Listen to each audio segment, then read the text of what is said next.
I'm a contract worker for a secret corporation that hunts supernatural creatures. I'm out of retirement.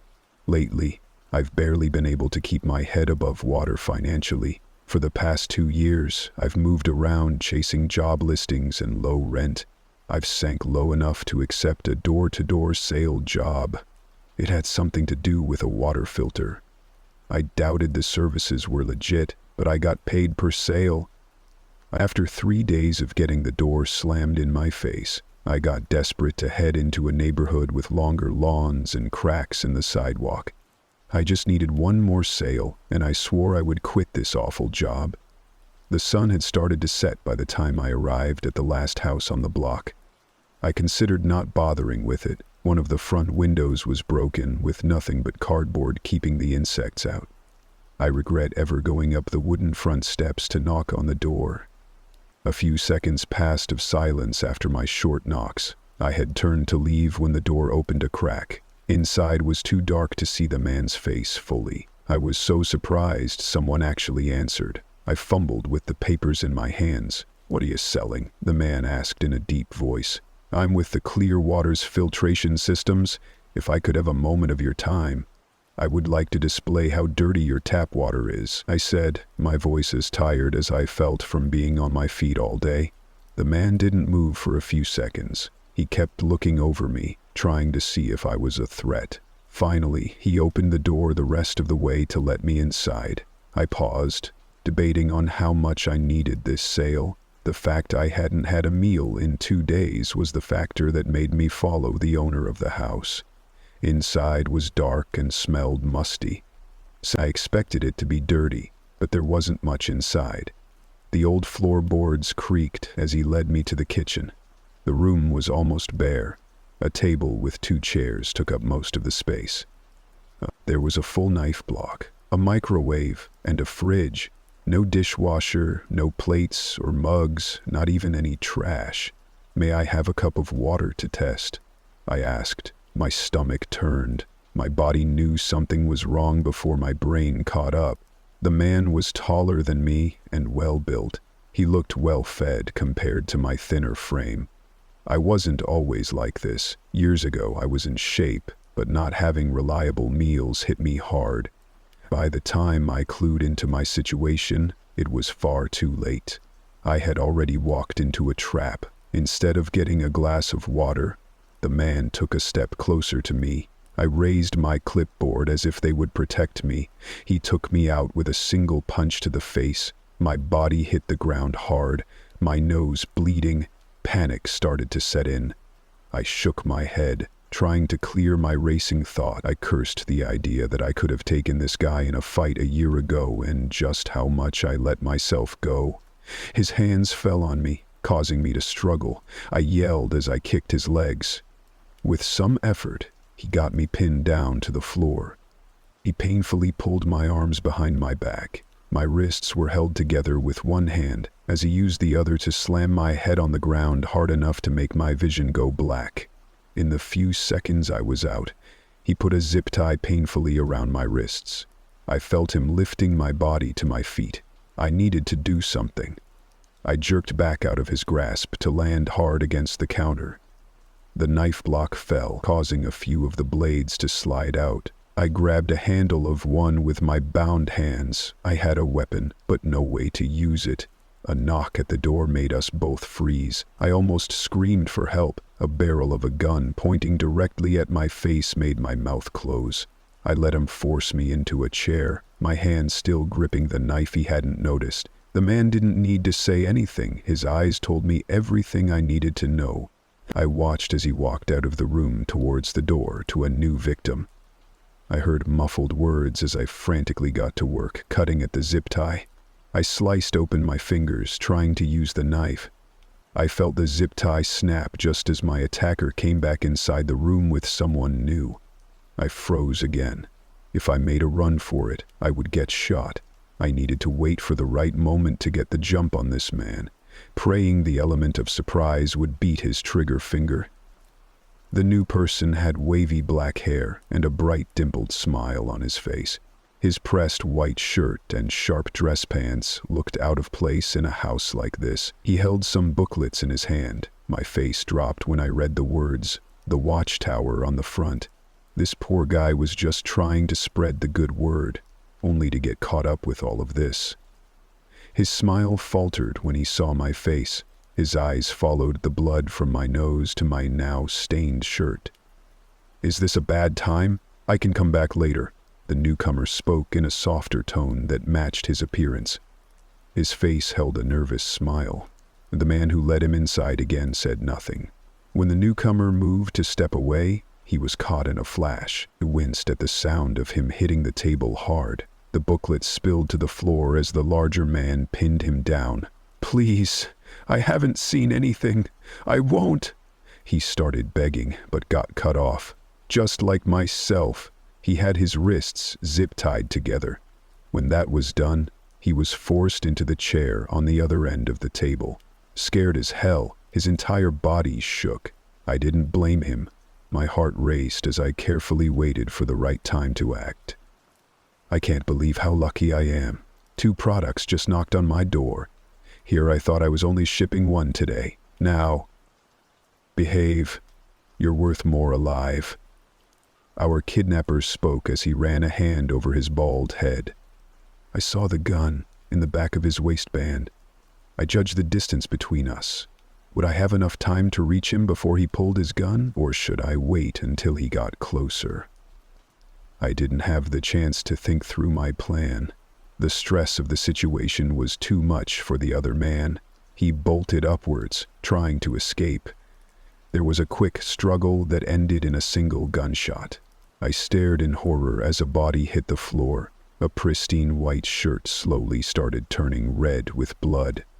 I started to feel sick. My stomach turned over the simple fact that if I had acted sooner, this wouldn't have happened. I had a knife in my hand, and yet a man was now bleeding out on the floor in front of me. Like I said, "You're worth more alive." The deep voice snapped me from my shock. Stepping over the body, the attacker took the 2 steps to my chair. The still hot muzzle of the gun was pressed to my cheek. I got dizzy from fear. My hands shook so badly that I nearly dropped the still hidden knife. "I'll make you a deal. Call 2 people over here, and I'll let you go free," he offered as he brought his face closer to mine. I smelled his terrible breath. I started to pull my head away, but he grabbed a fistful of short hair to keep me still. I stammered. I was going to tell the truth, that I truly didn't have anyone in my life I could call. Even if I did, he would just shoot them? For what purpose? Who would pay for dead bodies? Wasn't this all too risky? In the back of my mind, I knew the answer. One so gruesome I didn't dare consider it until the black-hailed man on the floor moved. Our eyes met mine. Then his mouth formed a smile that made my body turn cold. "Oh, come on. No one? A handsome guy like yourself must have a girlfriend? What about a relative or 2 you don't like?" The man said in a mocking tone. "Huh?" I wasn't fully listening to him. As he spoke, the person I was positive had been shot dead started to silently move. The kidnapper's face was so focused on mine that he didn't notice what was happening right behind him. "Turn around," I hissed. "I'm not falling for that." He replied, his face dropping in anger. I felt his hands start looking through my pockets for my phone. I shook my head, pleading for this man to just look over his shoulder. I no longer needed the knife for him. It would be best to save it for what came next. "Turn the hell around," I snapped again. "There's nothing," he yelled as he finally listened to my warning. He moved to be face to face with the man he just shot. I watched in disbelief as the thing I assumed to be a person got on all fours to climb up the table, not making a sound. It easily scaled the wall to stand on the ceiling as if that was normal. A wide, dimpled smile appeared on his face when the bald man finally saw what he invited into his house. To his credit, the man raised the gun faster than expected. His wrist was caught and snapped in one fluid motion. His cry of pain was cut short. He was swiftly tossed across the room, denting the cheap dry wall on the other side. I caught the eyes of the monster before me. He gave a wink before jumping down from the ceiling. "Sit tight," he said in a gentle voice I didn't trust. I needed to run. If this monster was focused on the other man, I had a chance to get away. I looked down at the blood-stained floor, also covered in religious pamphlets.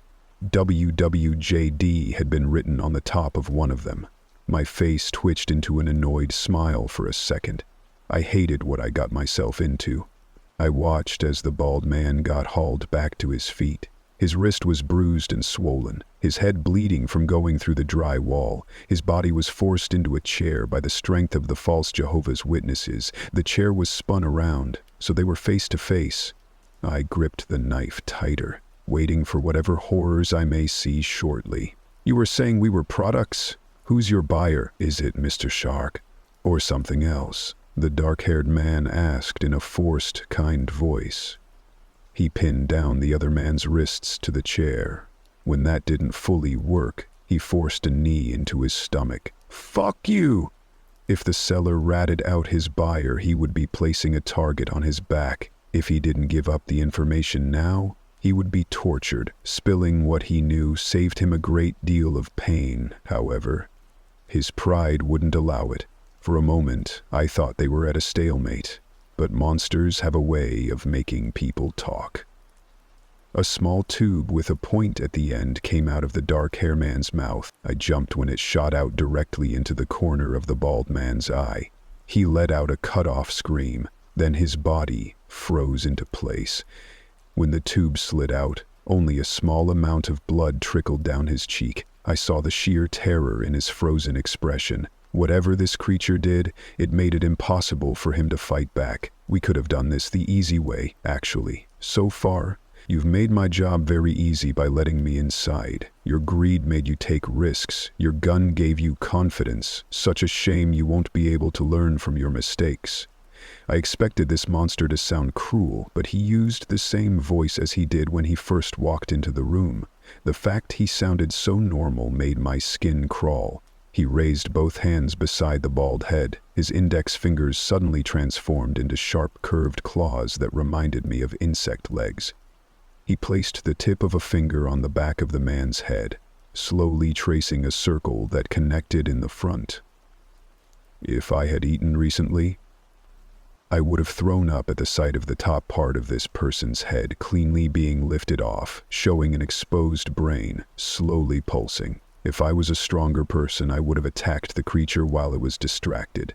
Instead, I shut my eyes tight when the face of the monster in front of me changed. It went from a dimpled smile to a face opening into 4 segments. I didn't get a good enough look at it to see just how terrible this monster really was, for I was frightened to look, but I heard some of it.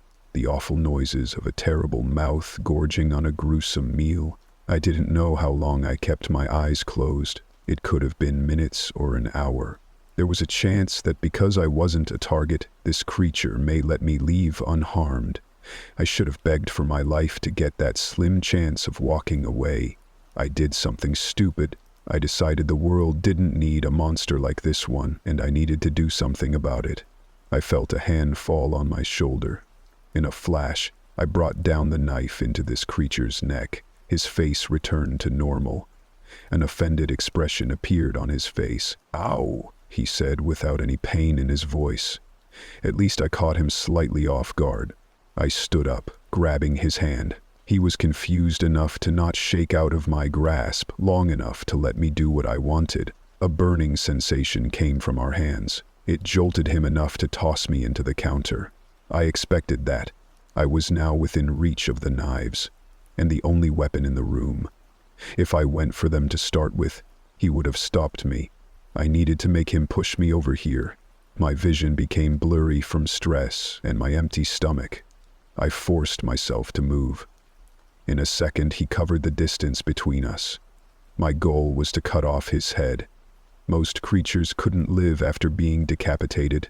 The knives were good enough to cut through bone. I needed to put extra power into them, power my weak body didn't have. Within seconds, my attack failed. I'd gotten a few more knives into his body, but he had me by the throat, my vision fading and my body weak. I saw his face open, ready for another meal. A loud thump from upstairs made him pause. His face returned to a human one, his grip lessened enough for me to breathe but not escape. He said 3 products, right? Let's go see who the third person is, the monster said, his dimpled smile returning. I didn't have the strength to fight him. I struggled in vain as he dragged me up the stairs to the bedroom where the noise came from. Again, I was tossed aside as he walked over to the shaking closet door. My legs buckled as I stood up. I needed to find a weapon, anything to stop him. I refused to give this monster one more meal. My heart dropped when small feet rushed out of the closet when the door opened. A child, no more than 4, attached themselves to the man's leg, crying for their father. My mouth became dry as he reached down to pick the child up, looking over the dirty, tear-stained face. I had to do something. As I looked around in the empty room for something useful, something unthinkable happened. The poor child wrapped small arms around the man's neck and started to sob. Carefully, he raised his hands to better support the tiny body. His head slowly turned to let his eyes meet mine. My mouth slightly fell open at his expression. I swear I saw stars in his eyes. At first, I assumed his favorite meal was tender children's flesh, but it dawned on me that wasn't the case. It's so cute. The tension in my body drained after those words. I fell to the floor, exhausted in more ways than one. If you try to hurt this kid, I'll kill you, I warned, even though I knew that wouldn't happen. Go find some soap. We'll get this thing washed up, and I'll explain a few things, he offered. I wasn't expecting that. I refused to leave him alone with the child. Thankfully, we found some dish soap in the bathroom. It would be good enough. I watched as the same creature who had, a moment before, eaten a man's brains from his skull, gently washed off a poor boy's face and arms. Since we didn't have any clean clothing, he just washed any exposed skin.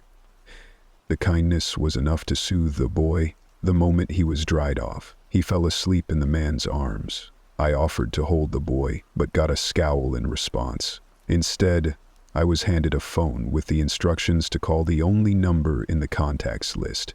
A woman answered, and I requested that she show up at the address the owner of the phone had been directed to go. I take it, if you've dealt with supernatural creatures before, he said after the phone call. I nodded, but didn't tell him anything else. You pulled a bit of magic from my hand. Most humans can't do that. If you took better care of yourself, you might have given me some trouble. You should leave before my handler gets here again. I stayed silent on my history with creatures. I wanted to focus on who he was and what he was doing here. I don't fully trust you'll eat the kid the moment I'm out of the room, I answered back, arms crossed. He looked me over, then started to undo the buttons of his collar. A black tattoo encircled his neck. I've seen this before and knew what it was. I'm on a leash. I can't harm anyone that isn't related to my job. There has been a ring of human traffickers lately. They're selling humans to supernatural creatures for all sorts of reasons. I'm tracking down the sellers, not the products, he explained. You were going to eat me, I pointed out. It was self-defense. You attacked me first, he said with a smug look on his face. I hated dealing with monsters for this reason, an old friend of mine said. All supernatural creatures would make great lawyers. They all twisted words enough to give enough doubt to make their point seem valid. Nothing good ever came from talking with monsters, let alone trying to make a deal with them. Someone came inside the house. A woman stormed up the stairs, looking for the troublesome creature she had the job of looking after. She was beautiful. She tripped in the draft, but in a manufactured way. I bet it took her 2 hours each morning to get her makeup and hair just right. Through her rage, she didn't notice the reason why we called her at first. August, you better have a damn good reason for— Oh my God, what do you have? She rushed over, hands out to take the boy from his arms. The monster refused for a moment, then carefully handed over the precious bundle. When his hands were free, his face dropped, and he made a distressed squeaking sound. "Who are you?" she asked, finally seeing the other person in the room. "Innocent bystander," I commented with a shrug. "Shit. Well, supernatural creatures are," she started, and I waved her off. "I'm a retired contract worker. I know all about monsters and such. Is the kid going to be okay?" She breathed a sigh of relief over not having to explain monsters to a normal person. "Yes, we'll get in contact with the family. If he comes from a bad environment, we'll find the right home for him. Here's my card if you want any kind of follow-up." "Did August attack you? You're bleeding." I rubbed my nose. Only then, realizing how bad I looked, I took the offered card, but knew I wanted to just put this all behind me. "I did no such thing. I'm on a leash." August, the monster, said with his arms crossed. "Fuck off. We all know you're a little shit that causes problems." She growled back at him. "It was self-defense," he added with a grin that made me want to punch him. "Don't worry about it. I'll leave you guys to your work. Just make sure the kid is taken care of." I went to leave, but the woman was nice enough to offer to get me home. A few minutes later, I found myself in my small apartment, my body sore and my only good shirt ruined by blood. I collapsed into bed, never wanting to deal with supernatural creatures again. I added a door-to-door salesman to the list of jobs I refused to do. A few days later, I found myself staring at my phone. An email had come through saying I was paid for assisting in the human trafficking job. It was enough to cover my rent for 1 more month, but I was confused about why that monster would share the payment. Did his handler send me something because she felt bad I got dragged into that mess? Or was it August? I didn't know much about him, but he seemed like the type to not care about money. Giving it away was easier than thinking about how to spend it. I had other emails in my inbox. I quit hunting down monsters 2 years ago, but I still got the job requests from time to time. If I started back up again, I would only have to worry about my life, not my rent. I put my phone away. Shaking my head, I picked my phone away.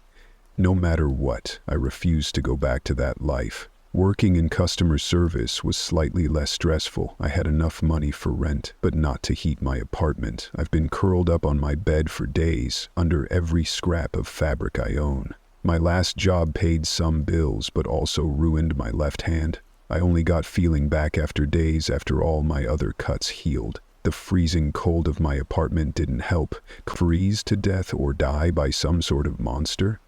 Every day I had a terrible choice to make. I hadn't eaten a decent meal in a while as well. I looked through some regular job postings, desperate to find one that would accept someone who hadn't finished high school. No such luck. I then went to my email to find one of the less dangerous requests. I had tried to leave my contract work behind.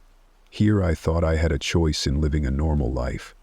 I nearly starved to death in the past 2 years, and not making a dent in my debt from picking the normal route, I settled on a somewhat simple request. A great number of animals had started to disappear near an abandoned mine. All sorts of critters like to take over places like that. The job offer was to report back any information on what sort of creature lurked in the darkness. A very heavy bonus was offered to anyone who could kill this mystery monster. A few bucks for taking some photos of supernatural activity and then getting the hell out of there? I could do that. A pit of dread came over my stomach the moment I replied to the email. Deep down, I knew this wouldn't be so easy. Nothing ever was. At least this time I was sent in front of the mine instead of needing to hike through the woods. The corporation often used magic to transport people to job sites. Magic was seriously useful. It's a shame humans can't handle it in the same way supernatural creatures could. I bought a new coat and boots from my last job. I wanted to get a fancy supernatural floating light, but of course, I couldn't afford one. I stuck to a simple flashlight instead. I shouldn't come across any members of the public, so I rented out a machete as a weapon for this job. I wasn't looking forward to another cave after the last job. I shuddered in the cold wind that drove me inside the opening of the mine.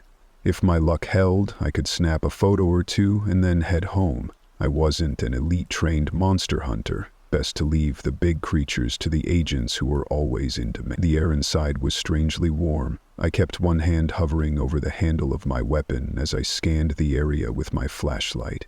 My skin crawled, thinking back to the skeleton monsters. For the first few feet, there hadn't been any signs of any living creatures inside the mine. Doing these sorts of jobs was much easier with a partner. My chest hurt as I heard only my footsteps echoing in the small space. I was lucky my legs could still support my weight. I really needed to eat more if I was going to keep up with the contract work. A fork in the pathway caused me to pause.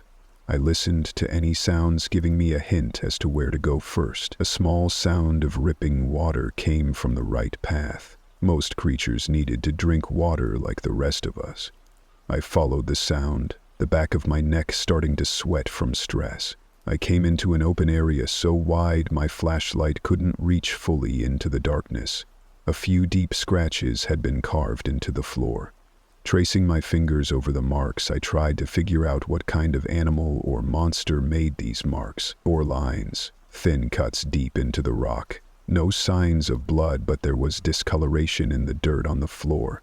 I squinted at the trail, realizing something had been dragged deeper into the mine. There weren't any tracks or footprints to give away who or what had done the dragging. A rock came loose somewhere, causing me to jump. I directed my flashlight across the floor, looking for the source of the disturbance. Another small rock fell, this time landing in front of my feet. I brought my beam of light upwards to the ceiling, far too late. 8 eyes reflected the light down. My hand grabbed the handle of the machete at my side, but I wasn't fast enough to act. The massive creature dropped down on me, a set of needle-sharp fangs digging into my shoulder. My entire body was locked up. I couldn't even scream. For a few seconds, I could blink my eyes, so I forced them open to get a good look at what just got the jump on me. It was a spider the size of a car. I took in the shape and patterns to try and identify what type of supernatural creature it was.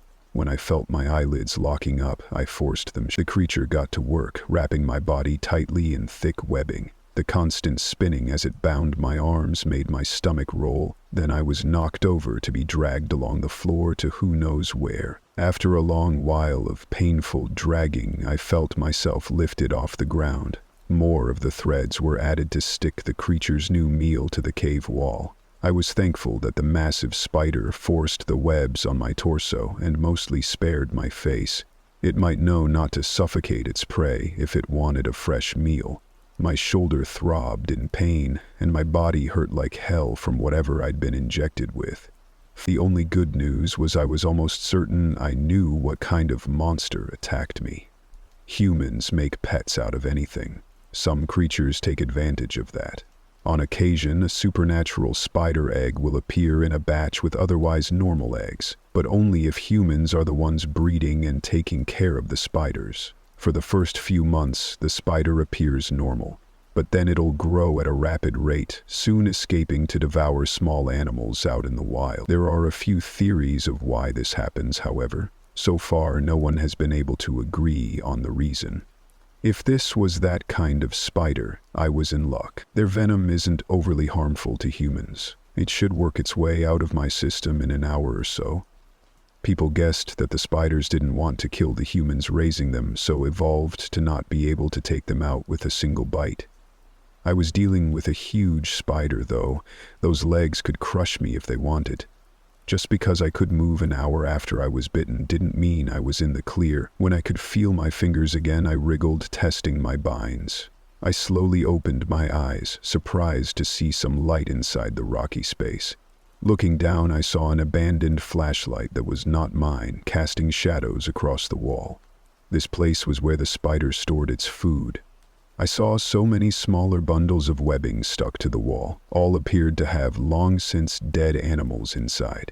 I tried to look upwards to see anything else. I did notice a larger bundle above my head, but I wasn't able to fully see it. I thought I saw a pair of shoes through the webbing.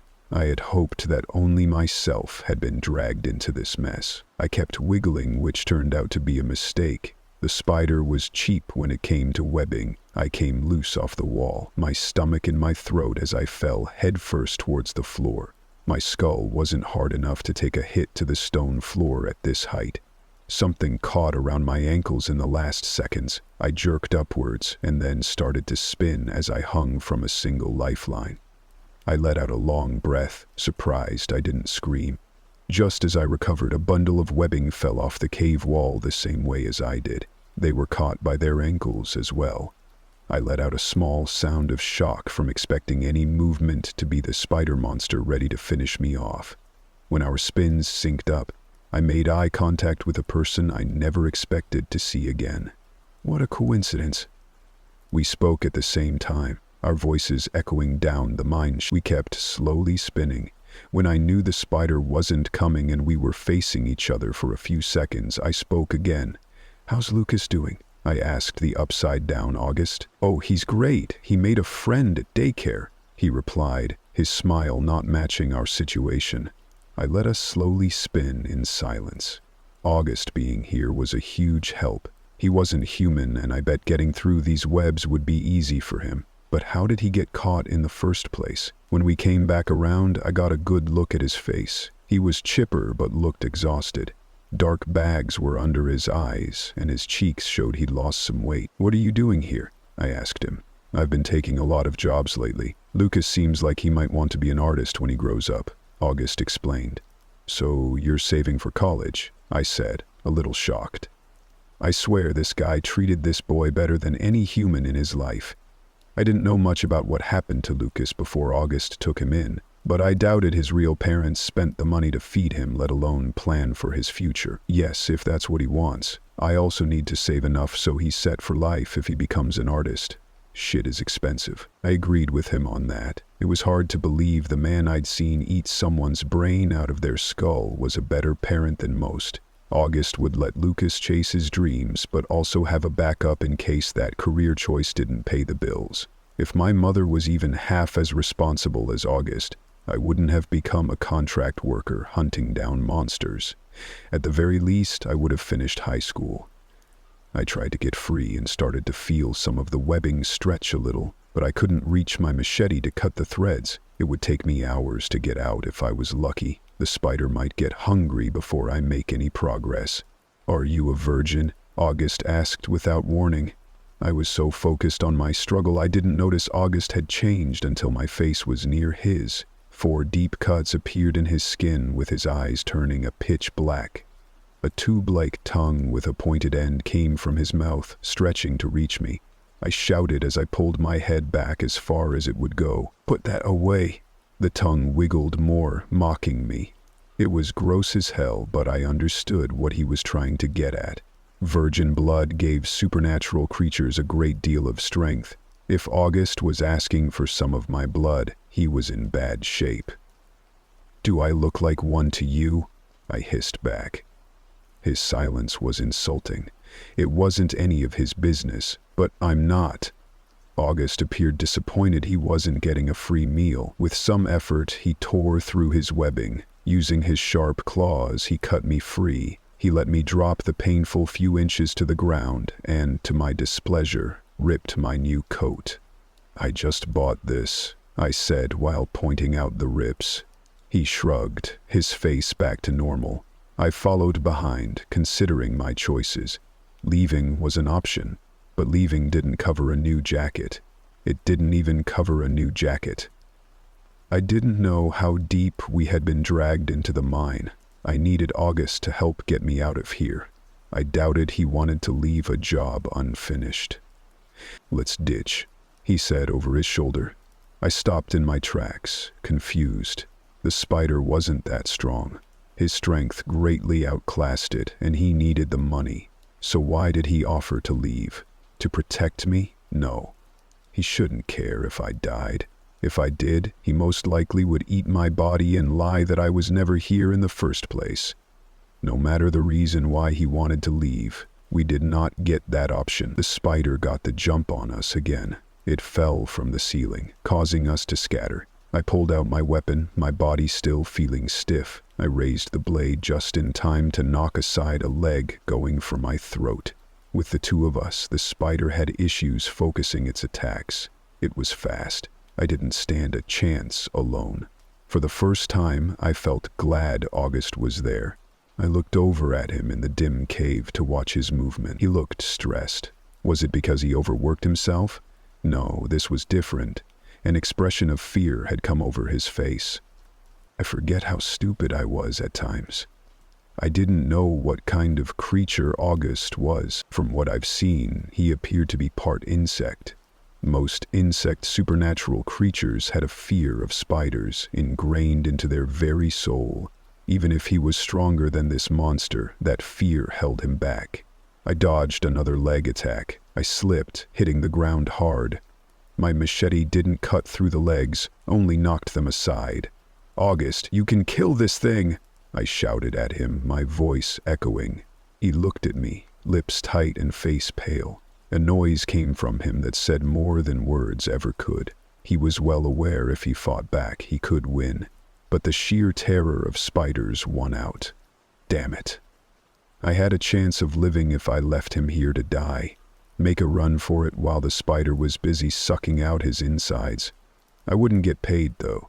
I faced a spider I couldn't kill on my own. My only weapon was not strong enough to even make a dent. I wasn't in enough shape to get to the spider's weak spots, like the eyes. My only hope was a useless, scared-as-hell contract worker. I shouldn't be too hard on him. I was also a scared-as-hell contract worker. The only difference is I was scared because I didn't have any power. August caught my attention with a calm smile. He silently gave me permission to leave him behind. What an idiot. Who is going to take care of his kid if he dies here? I can barely take care of myself. A spider, a machete. August. Instead of running for my life, I did the only other thing I could think of. While dodging the fast legs of the spider, I ran over to August. I brought the blade down into his stomach, the metal cutting into his flesh without any resistance. Ow! A very offended cry rang out, bouncing off the walls. I expected more swearing. The wound wasn't enough to kill him, only to make him lose some blood. I then turned heel and ran for it. August clutched his bleeding stomach as his face shifted. Claws came out, ready to attack. I wasted no time sliding under the spider's body. The rocks tore up any exposed skin, but it was better than being dead. Most supernatural creatures will go feral and attack anything around them near death. Their goal is to eat any flesh to help them recover and heal. Since the spider was the biggest target in the room, August would go for that first. Using the last of his strength, August rapidly crawled up one of the spider's long legs to get to the head. His face opened in segments to come down, ripping into the tough shell. Within seconds, he had his entire head buried inside the other creature.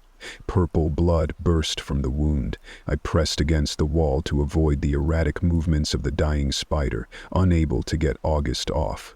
I almost felt bad for it. I stood for a while, unable to watch the scene. August ate away, the sounds of crunching making me feel sick. Why was I always stuck listening to this guy eat brains? Finally, it was over. After he ate his fill, he started toward me. He cleaned enough blood from his face to show how much a good meal did for him. The wound I gave him had long since healed. "Fucking ow!" he repeated to get his point across. "Self-defense," I muttered. Bullshit. To his credit, he only punched my shoulder. August was oddly forgiving. He made me a deal that if I helped cook dinner for Lucas that night, he would drop the whole stabbing him thing. I didn't mind. I could at the very least get cleaned up in a bathroom larger than 2 feet wide. We reported the spider had been killed, but admitted we weren't aware that another may still be inside the mine.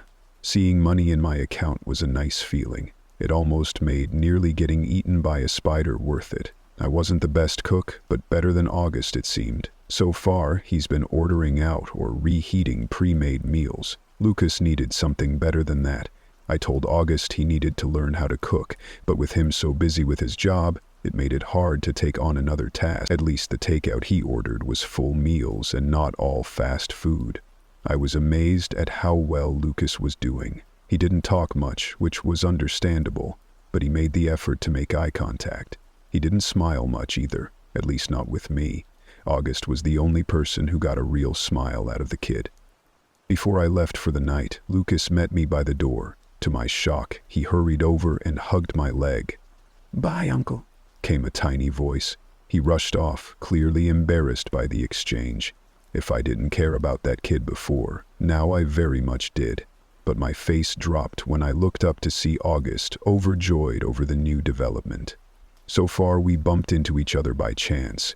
I now worried there was no longer going to be any luck involved. I felt doomed to now see August far more often than I would like. Here I just wanted to do a few jobs to cover my bills. Monster hunting is tricky. No matter what, it'll take over your life, regardless of how hard you try to avoid it. When you hunt monsters for a living, there are two hard facts. You'll die young, and you'll ruin all your clothing. My new jacket had been shredded during my last job. I learned how to sew and to mostly remove blood stains. My old jacket was going to be for hunting only. I wanted a new coat, one to wear outside of my contract work. Since I moved around a lot, I kept what I owned down to at most 2 boxes. It was a little sad that a new jacket was a highlight in my life. A somewhat high-end store was closing and having a big sale. The weather that day was awful. Wet and cold. It hadn't snowed yet, but it was so unpleasant not too many people were out. When I walked inside the store, I found it to be nearly empty. I had expected it to be busy with others trying to scoop up deals. A lone cashier stood behind a counter, counting down the minutes to the end of her shift. Another woman was browsing the discounted sweaters. Her face was covered by large glasses and a massive red scarf. I passed by a man wearing a long trench coat waiting by the door. He didn't look to be shopping, but rather looking outside as if seeing if the weather might clear up. There was a bit of everything in the store. Since the sale was just announced, the clothing hadn't been picked over yet. If I played my cards right, I could afford a new jacket and a sweater. I ended up near the girl with the scarf as she added another sweater to her pile. I felt eyes on my back, causing me to turn to look over my shoulder at her. She was squinting behind her glasses as if she recognized me but didn't know from where. I glanced at her, then went back to shopping. She was cute, but her half-hemmed face didn't ring any bells. She ended up behind me at the cashier after I picked out my 2 items. She didn't try to speak with me, so she must have been staring at me for some other reason. I wish my life was simple. I wanted a day where I went shopping, made dinner, and got to sleep early. I had no such luck. When another person entered the store, we didn't pay any attention. The newcomer hunched over, his face mostly covered by his collar. When the cashier opened the register to hand over my change, the new man, dressed in black, startled us all. "Bombs in cash now," he ordered. "After you've faced giant spiders and other nightmares, a gun pointed in your direction is a little less frightening." I let out a sigh, disappointed in the day. I just wanted a damn jacket. Still, I was thankful this was just a robbery and not a supernatural threat. The cashier froze in fear at the sight of the gun. The woman behind me acted in the same way. I didn't want to put my hands in my pockets for my phone to give this guy any ideas about shooting. If he wanted to go through my now empty pockets, he could come over here and do it. I kept my hands raised, more upset over losing the new coat funds than over the possibility of getting shot. The roll of thunder sounded outside, as heavy rain started to hit the windows. The newcomer had walked by the man by the door. He took no notice of him, even after he calmly made his way over behind the gunman. "Enough of that noise," the other man said as he raised his hand. To his credit, he only punched my shoulder. August was oddly forgiving. He made me a deal that if I helped cook dinner for Lucas that night, he would drop the whole stabbing him thing. I didn't mind. I could at the very least get cleaned up in a bathroom larger than 2 feet wide. We reported the spider had been killed, but admitted we weren't aware that another may still be inside the mine. Seeing money in my account was a nice feeling. It almost made nearly getting eaten by a spider worth it. I wasn't the best cook, but better than August it seemed. So far, he's been ordering out or reheating pre-made meals. Lucas needed something better than that. I told August he needed to learn how to cook, but with him so busy with his job, it made it hard to take on another task. At least the takeout he ordered was full meals and not all fast food. I was amazed at how well Lucas was doing. He didn't talk much, which was understandable, but he made the effort to make eye contact. He didn't smile much either, at least not with me. August was the only person who got a real smile out of the kid. Before I left for the night, Lucas met me by the door. To my shock, he hurried over and hugged my leg. "Bye, Uncle," came a tiny voice. He rushed off, clearly embarrassed by the exchange. If I didn't care about that kid before, now I very much did. But my face dropped when I looked up to see August overjoyed over the new development. So far, we bumped into each other by chance. I now worried there was no longer going to be any luck involved. I felt doomed to now see August far more often than I would like. Here, I just wanted to do a few jobs to cover my bills. Monster hunting is tricky. No matter what, it'll take over your life regardless of how hard you try to avoid it. When you hunt monsters for a living, there are two hard facts. You'll die young and you'll ruin all your clothing. My new jacket had been shredded during my last job. I learned how to sew and to mostly remove bloodstains. My old jacket was going to be for hunting only. I wanted a new coat, one to wear outside of my contract work. Since I moved around a lot, I kept what I owned down to at most 2 boxes. It was a little sad that a new jacket was a highlight in my life. A somewhat high-end store was closing and having a big sale. The weather that day was awful. Wet and cold.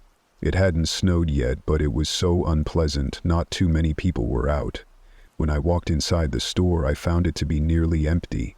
I had expected it to be busy with others trying to scoop up deals. A lone cashier stood behind a counter, counting down the minutes to the end of her shift. Another woman was browsing the discounted sweaters. Her face was covered by large glasses and a massive red scarf. I passed by a man wearing a long trench coat waiting by the door. He didn't look to be shopping, but rather looking outside as if seeing if the weather might clear up. There was a bit of everything in the store. Since the sale was just announced, the clothing hadn't been picked over yet. If I played my cards right, I could afford a new jacket and a sweater. I ended up near the girl with the scarf as she added another sweater to her pile. I felt eyes on my back, causing me to turn to look over my shoulder. She was squinting behind her glasses as if she recognized me but didn't know from where. I glanced at her, then went back to shopping. She was cute, but her half-hebbed face didn't ring any bells. She ended up behind me at the cashier after I picked out my 2 items. She didn't try to speak with me, so she must have been staring at me for some other reason. I wish my life was simple. I wanted a day where I went shopping, made dinner, and got to sleep early. I had no such luck. When another person entered the store, we didn't pay any attention. The newcomer hunched over, his face mostly covered by his collar. When the cashier opened the register to hand over my change, the new man dressed in black startled us all. "Phones and cash now," he ordered. "After you've faced giant spiders and other nightmares, a gun pointed in your direction is a little less frightening." I let out a sigh, disappointed in the day. I just wanted a damn jacket. Still, I was thankful this was just a robbery and not a supernatural threat. The cashier froze in fear at the sight of the gun. The woman behind me acted in the same way. I didn't want to put my hands in my pockets for my phone to give this guy any ideas about shooting. If he wanted to go through my now empty pockets, he could come over here and do it. I kept my hands raised, more upset over losing the new coat funds than over the possibility of getting shot. A roll of thunder sounded outside as heavy rain started to hit the windows. The newcomer had walked by the man by the door. He took no notice of him, even after he calmly made his way over behind the gunman. "Enough of that noise," the other man said as he raised his hand. The thief froze, clear fear in his eyes. I saw him struggling to move his body without success. My stomach sank as it dawned on me this was turning into something far more complicated than a simple stick-up. My fears were confirmed when a new pair came in from outside. At first it looked like a person had come in with their dog. They dripped cold rain onto the tile floor, panting as if he had run 10 miles. As blood mixed in with the water, One raised his face to show 4 deep claw marks across it. His clothing had been torn.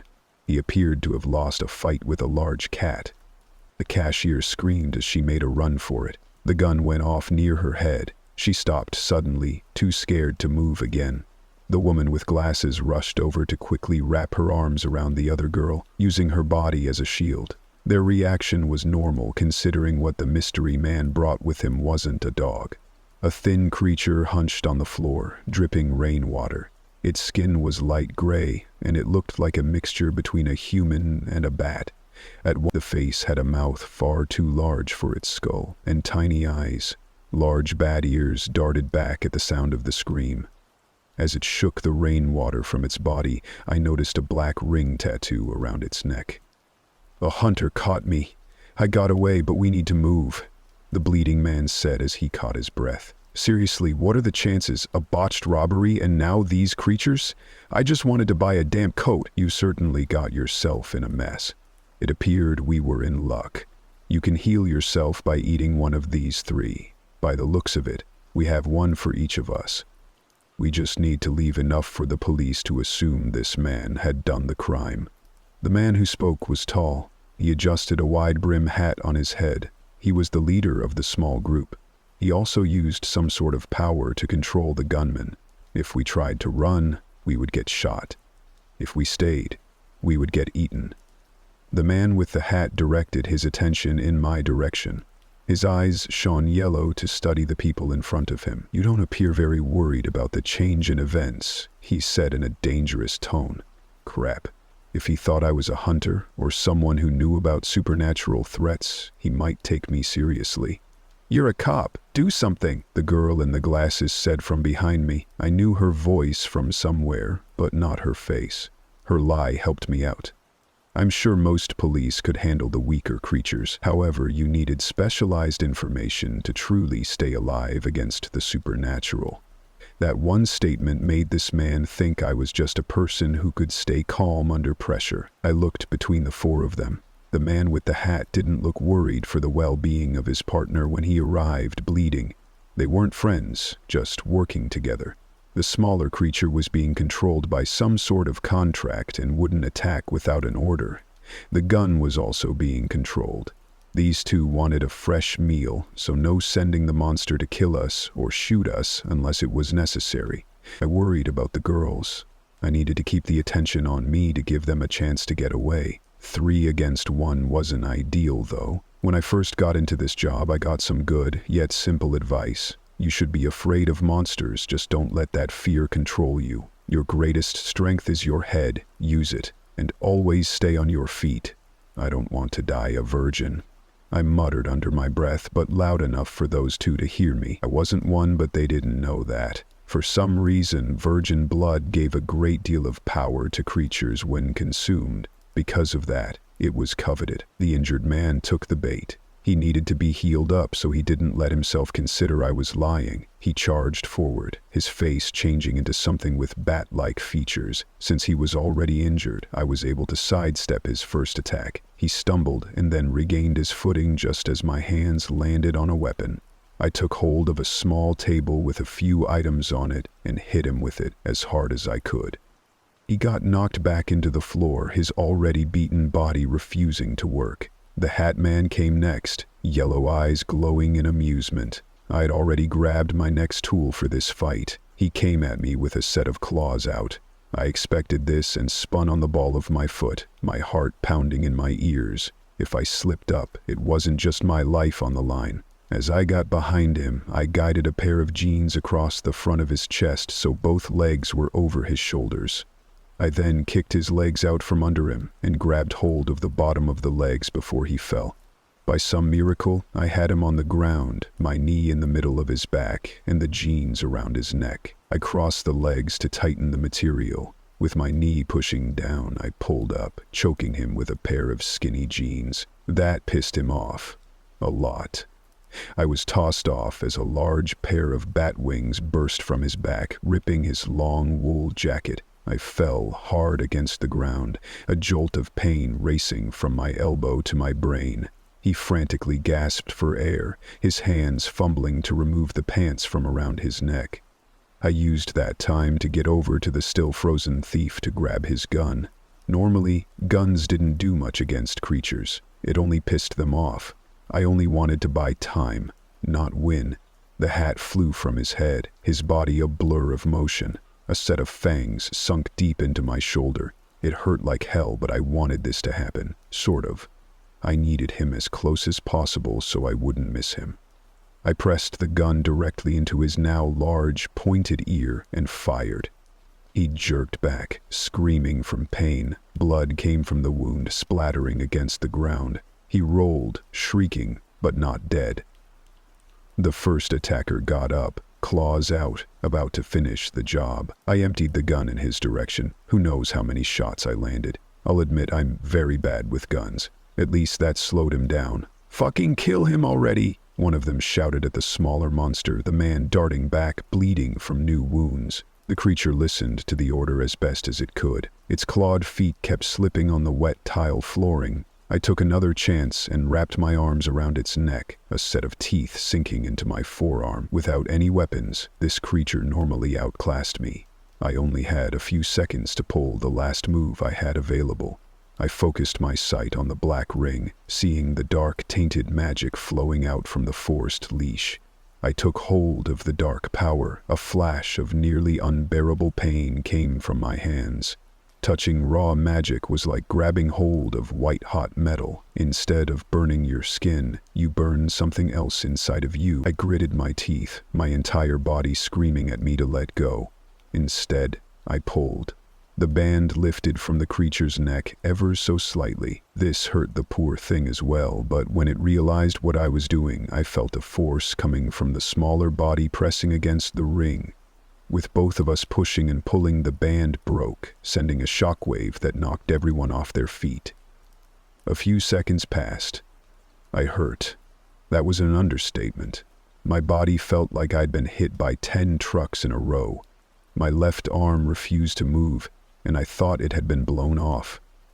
I looked over to see my hand had turned black from the tainted magic I'd touched. It would need to work through my system. Until then, I couldn't use that hand. The creature was in rough shape. It at least had enough strength to crawl beside me. The tiny black eyes looked up at my face as it rested its head on my shoulder. We knew we were going to be dead soon, but it was thankful we wouldn't die a slave. I sat up to scan the room. The girls were smart enough to take cover behind the counter when the magic backfired across the room. Black marks stained parts of the floors and walls. I really should not have lived through that blast.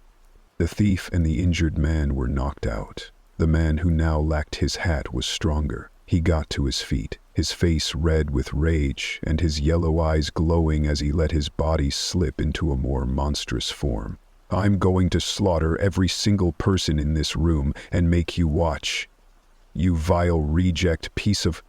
Yet another person entered the building and cut off his rant. He wasted no time. Within a second, he covered the distance and punched the angry creature so hard in the face that it sent his body flying to the other end of the store. I sat stunned, wondering again, what were the chances? As I got back to my feet, I saw the girl with the glasses come rushing over, a dagger in her hand.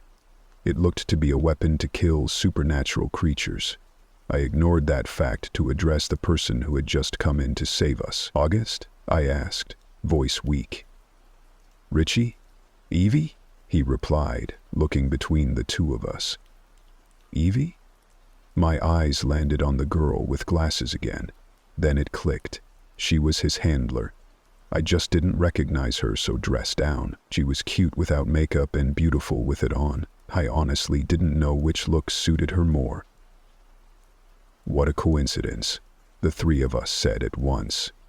Evie took a step back, shocked. We all had the same train of thought.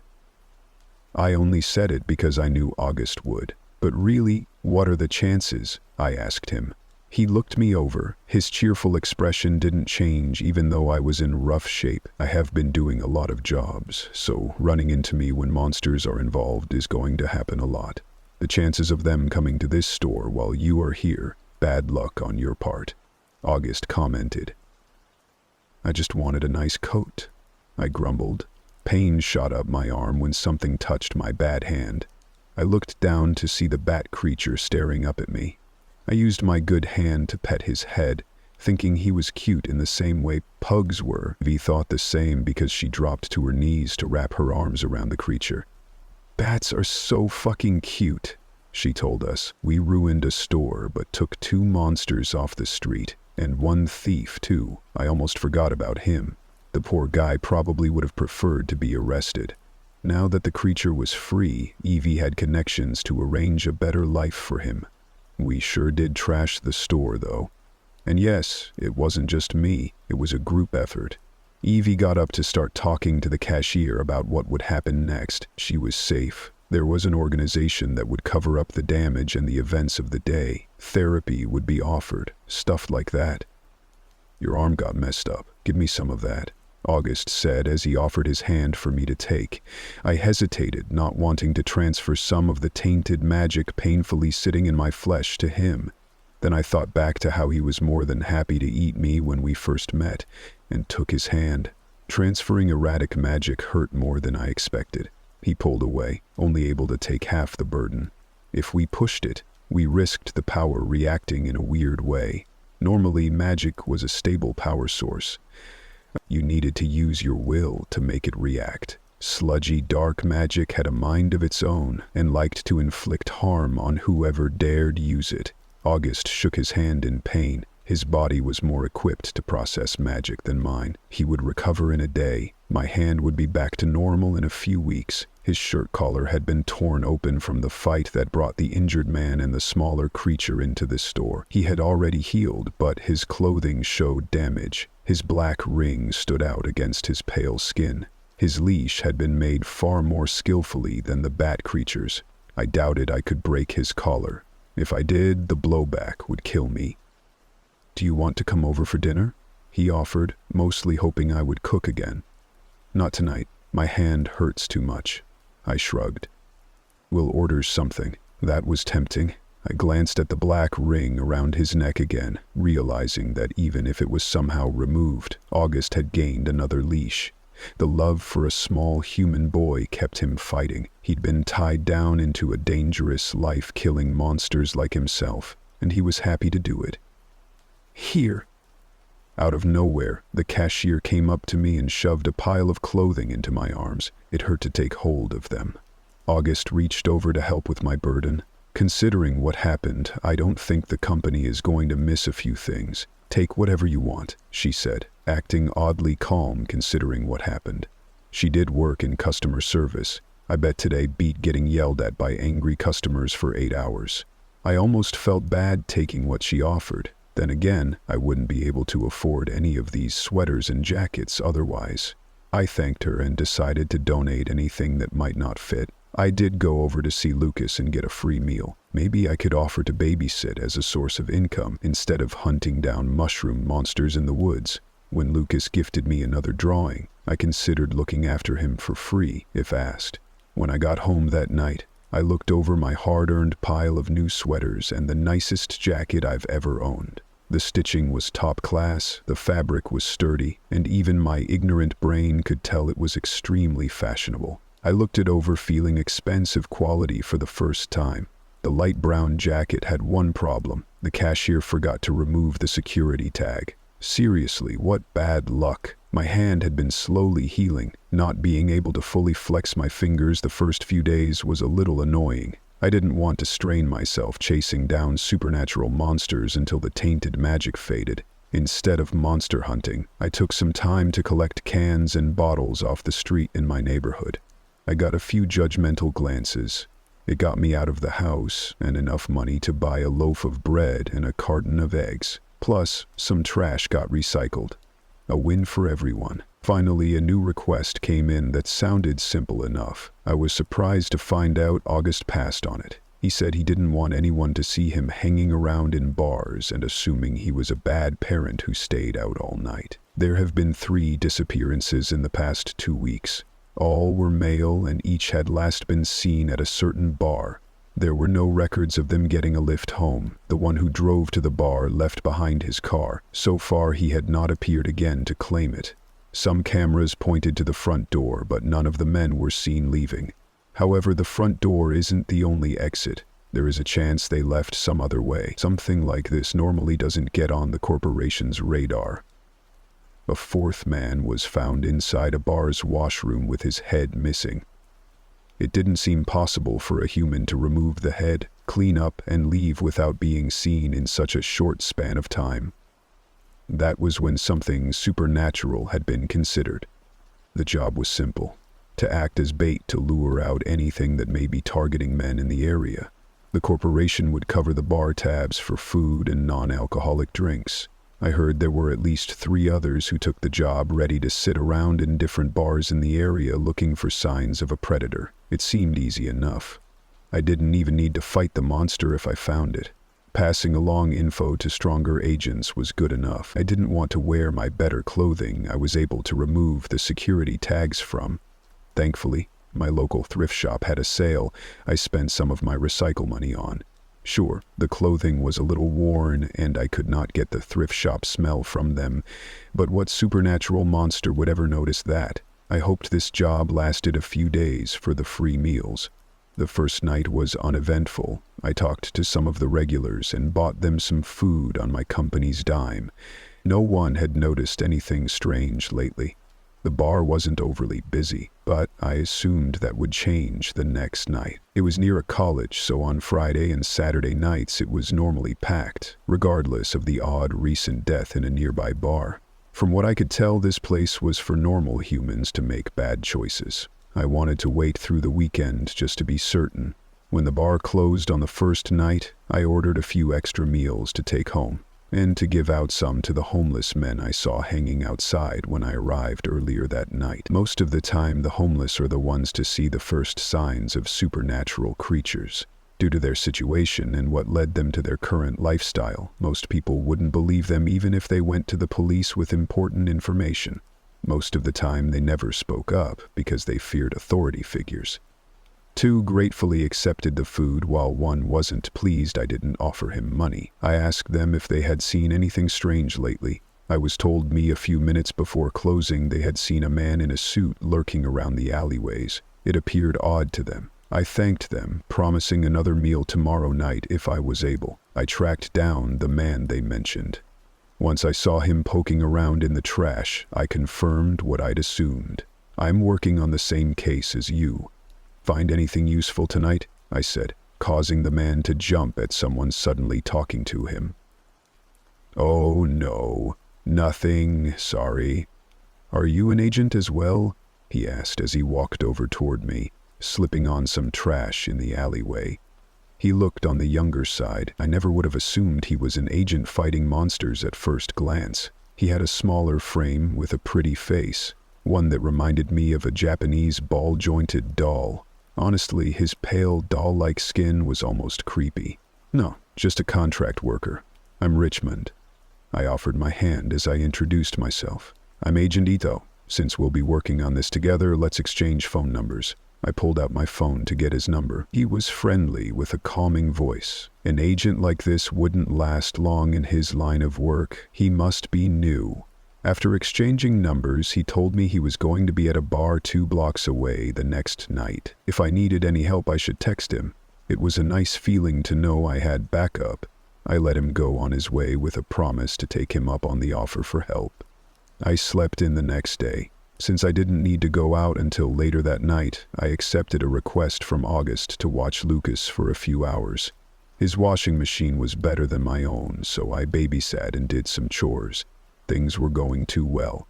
That stressed me out. Call me paranoid, but I had a feeling of a rough night ahead of me. I was one of the first to enter the bar that night after babysitting. For hours, nothing interesting happened. It got louder as more students arrived. I found a spot by the bar with a good view of the rest of the room. Every once in a while, I looked off into the crowd, searching for signs of magic.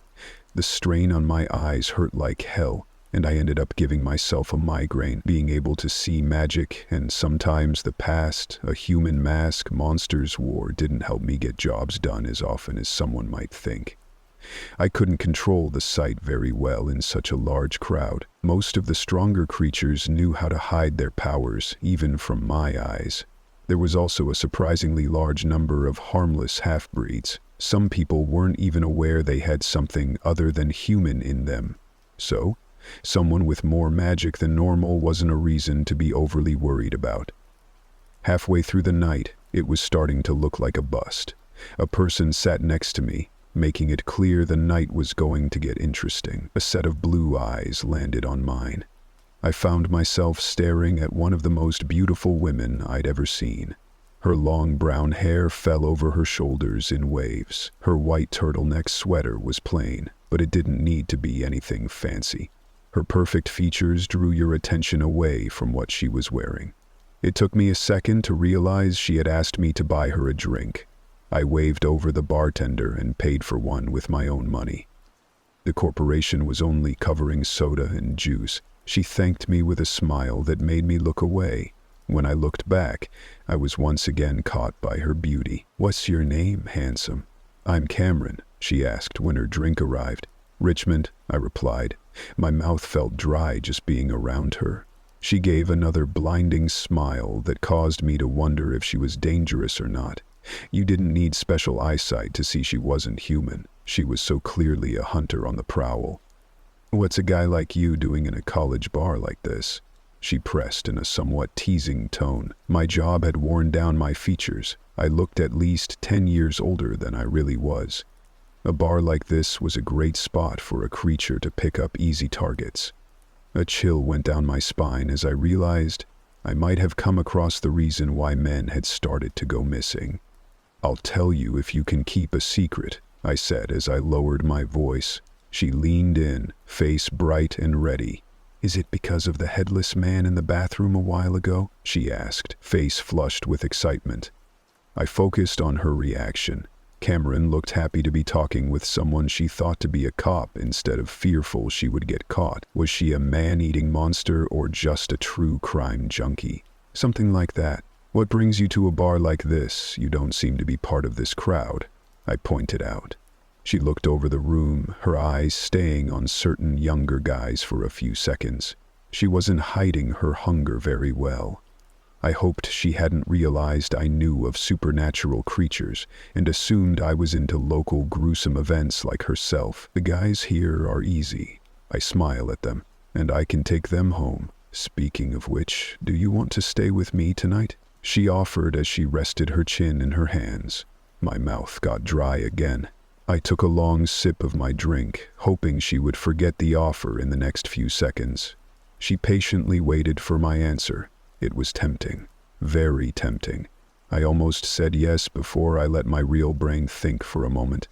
"I'm not really your type. I'm honestly pretty depressing when you get to know me," I half-joked, hoping that scared her off. "I love pathetic men. The sadder the better," she countered. "I'm working," I said with a slight nervous shake in my voice. "I'm not asking for a quick hookup in the bathroom. I can wait until the end of the night."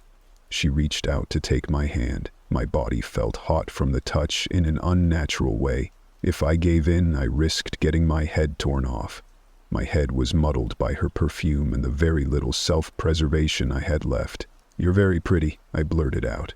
I felt my face turn red. I meant to say she was out of my league, and I was not going home with her. "I know," she said cheerfully. I stared at her, admiring her confidence. For some reason, we both started laughing. Once we calmed down, I was able to think through a few facts. The creature who had killed the 4 men went after older targets. Cameron wasn't stressed out by my admission that I was working on the case. I doubted she was the monster going around ripping heads off. She wasn't human, that much was clear. But I think she was a creature that drained something from their human victims but kept them alive. I didn't see any pointed teeth when she smiled, so I doubted she was a vampire. They were real, but full-blooded ones were very rare nowadays. "I can help with this job of yours. I like helping. If I'm useful, a certain corporation gives me nice perks," Cameron said and pulled back a little. So that's why she approached me. She thought I was either an agent or was connected with them. She knew a supernatural creature was lurking around aside from herself. But she also could have been lying or acting in a way that made me not suspect her of the murders. I had nothing besides my feelings to decide whether to trust her or not. A reason suggesting she wasn't the monster I was after soon came when my phone pinged. I looked at the screen to see I had gotten a text. Ito sent me a single letter. H. My stomach dropped. I quickly stood up, startling Cameron. I gathered my coat and made sure my tab had been paid for. "Where are you going?" Cameron asked, sounding a little concerned. "Somewhere dangerous. I'll see you later. I might have a chance of taking her up on her offer someday. Right now, I needed to go help a baby-faced agent." The bar he had been at was only 2 blocks away. I started running the moment I was outside. My legs hurt from the effort. I hadn't done much in my 2 years off, and my older injuries didn't help. My legs were screaming in pain by the time I nearly reached the other bar. I pushed the discomfort to the back of my mind when I spotted a figure stumbling out of an alleyway. I got to him just in time to catch the agent before he collapsed on the streets. "What happened?" I asked, out of breath. I started looking around for any signs of a monster. Slowly, Ito got back to his feet, and I let myself take a second to see how badly he had been hurt. I don't know how I didn't notice his left arm missing when I ran over. His suit jacket sleeve had been neatly cut off. I didn't see any blood. A long, deep cut ran along his cheek that also lacked any blood. It was as if someone had cut into porcelain. The injury was clean, with small cracks near the edges. "I'm sorry, I don't know where it went," he shamefully admitted. "It's okay. Let's call for backup and get you out of here." One of the best ways to stay alive while fighting monsters is to know when to leave. Ito wasn't human, and he had been hurt this badly. I wouldn't stand a chance against whatever took his arm. I only had a knife and a handful of charms on me. I still couldn't afford a gun with effective bullets. Ito bit his lip, hating the fact that I was right and we needed to go. A sound came from the alleyway he had just come out of. It was too dark to see what caused the noise. The agent got in front of me just in time to block a sudden attack. A long hand made up of twisted flesh came from the darkness. It hit his shoulder hard, making a cracking sound. I swiftly brought out my knife to slash at the deformed arm, drawing blood and causing it to dart back. "Run!" Ito pleaded. I refused to leave him behind. I grabbed hold of his good arm, ready to drag him when the monster came into view. It looked like a normal person. My blood ran cold with fear when I realized the face belonged to the man who was currently missing his head. I watched in horror as the flesh under the tattered shirt started to move. Within seconds, the body transformed into a squirming, moving pile of flesh. So many bodies constantly moved around into each other, rotating between gruesome forms. Countless arms sprouted from its sides, each with jagged nails ready to kill us. I grabbed a piece of paper out of my pocket, ready to attack. My body froze again when I heard another awful sound. A woman's scream took my attention away from the monster long enough to see that Cameron had followed me. My heart sank, knowing the creature now had all of its eyes focused on her. It wanted the best meal, and she clearly had more magic than us. I moved in time to slap a charm on one of the creature's arms. I tried to get to Cameron, but I was too late. A blast went off, knocking me off my feet. Charms are paper with spells written on them. The spells could do almost anything if you put enough magic inside to power them.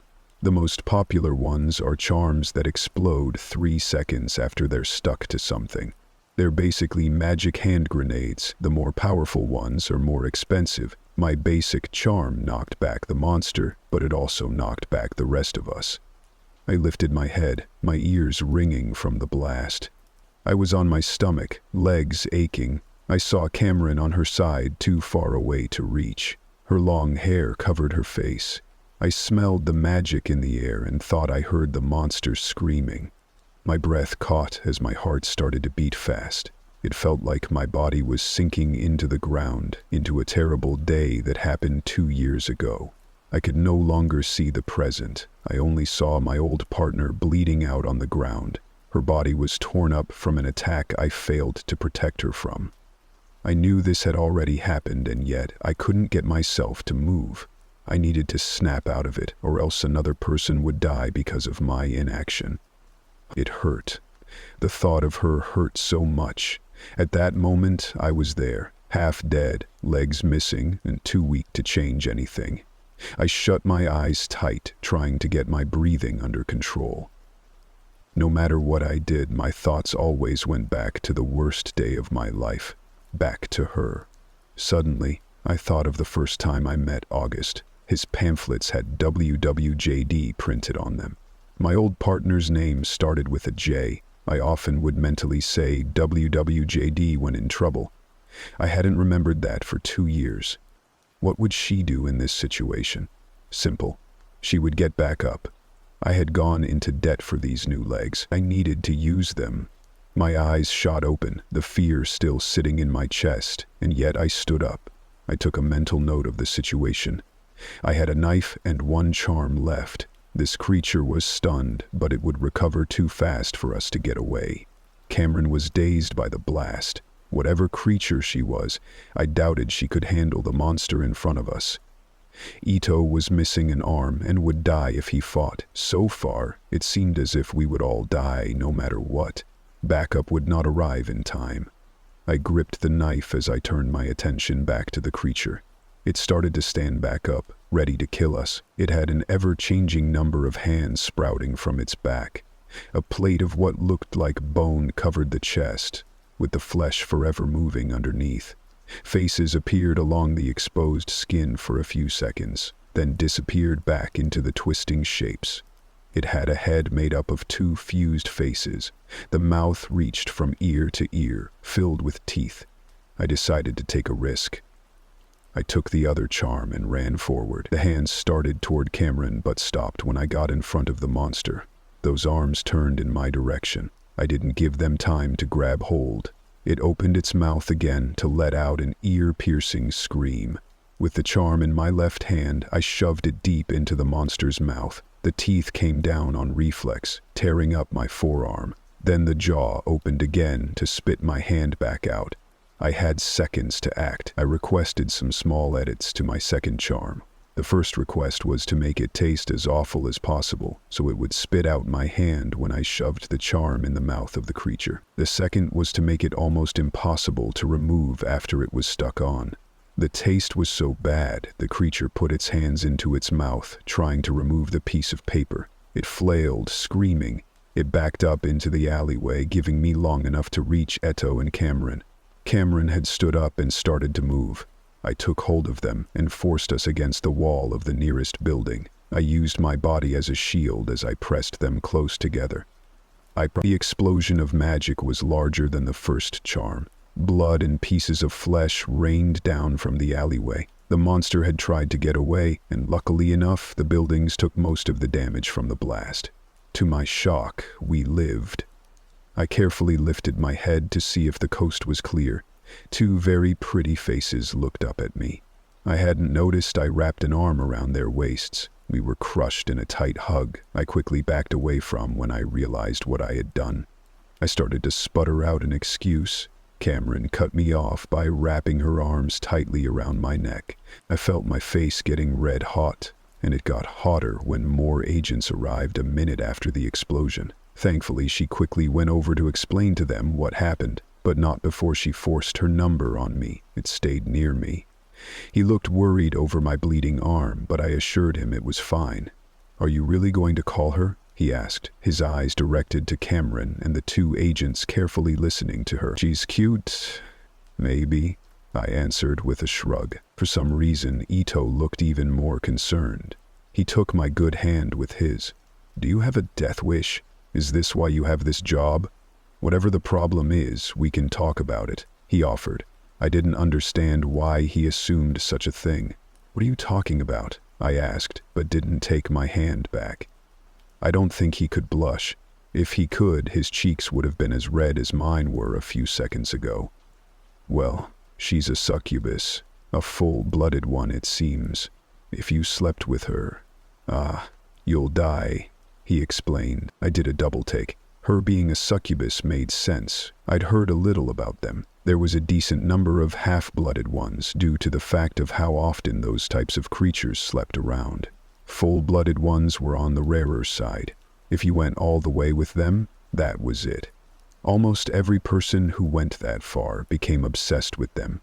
They wouldn't eat or sleep. They did nothing but think of another chance to share a bed with those monsters. Succubi drained humans when they did the deed. It depended on the person, but most were fully drained after 3 meetings. Even knowing all of that, my brain still very much wanted to call Cameron later.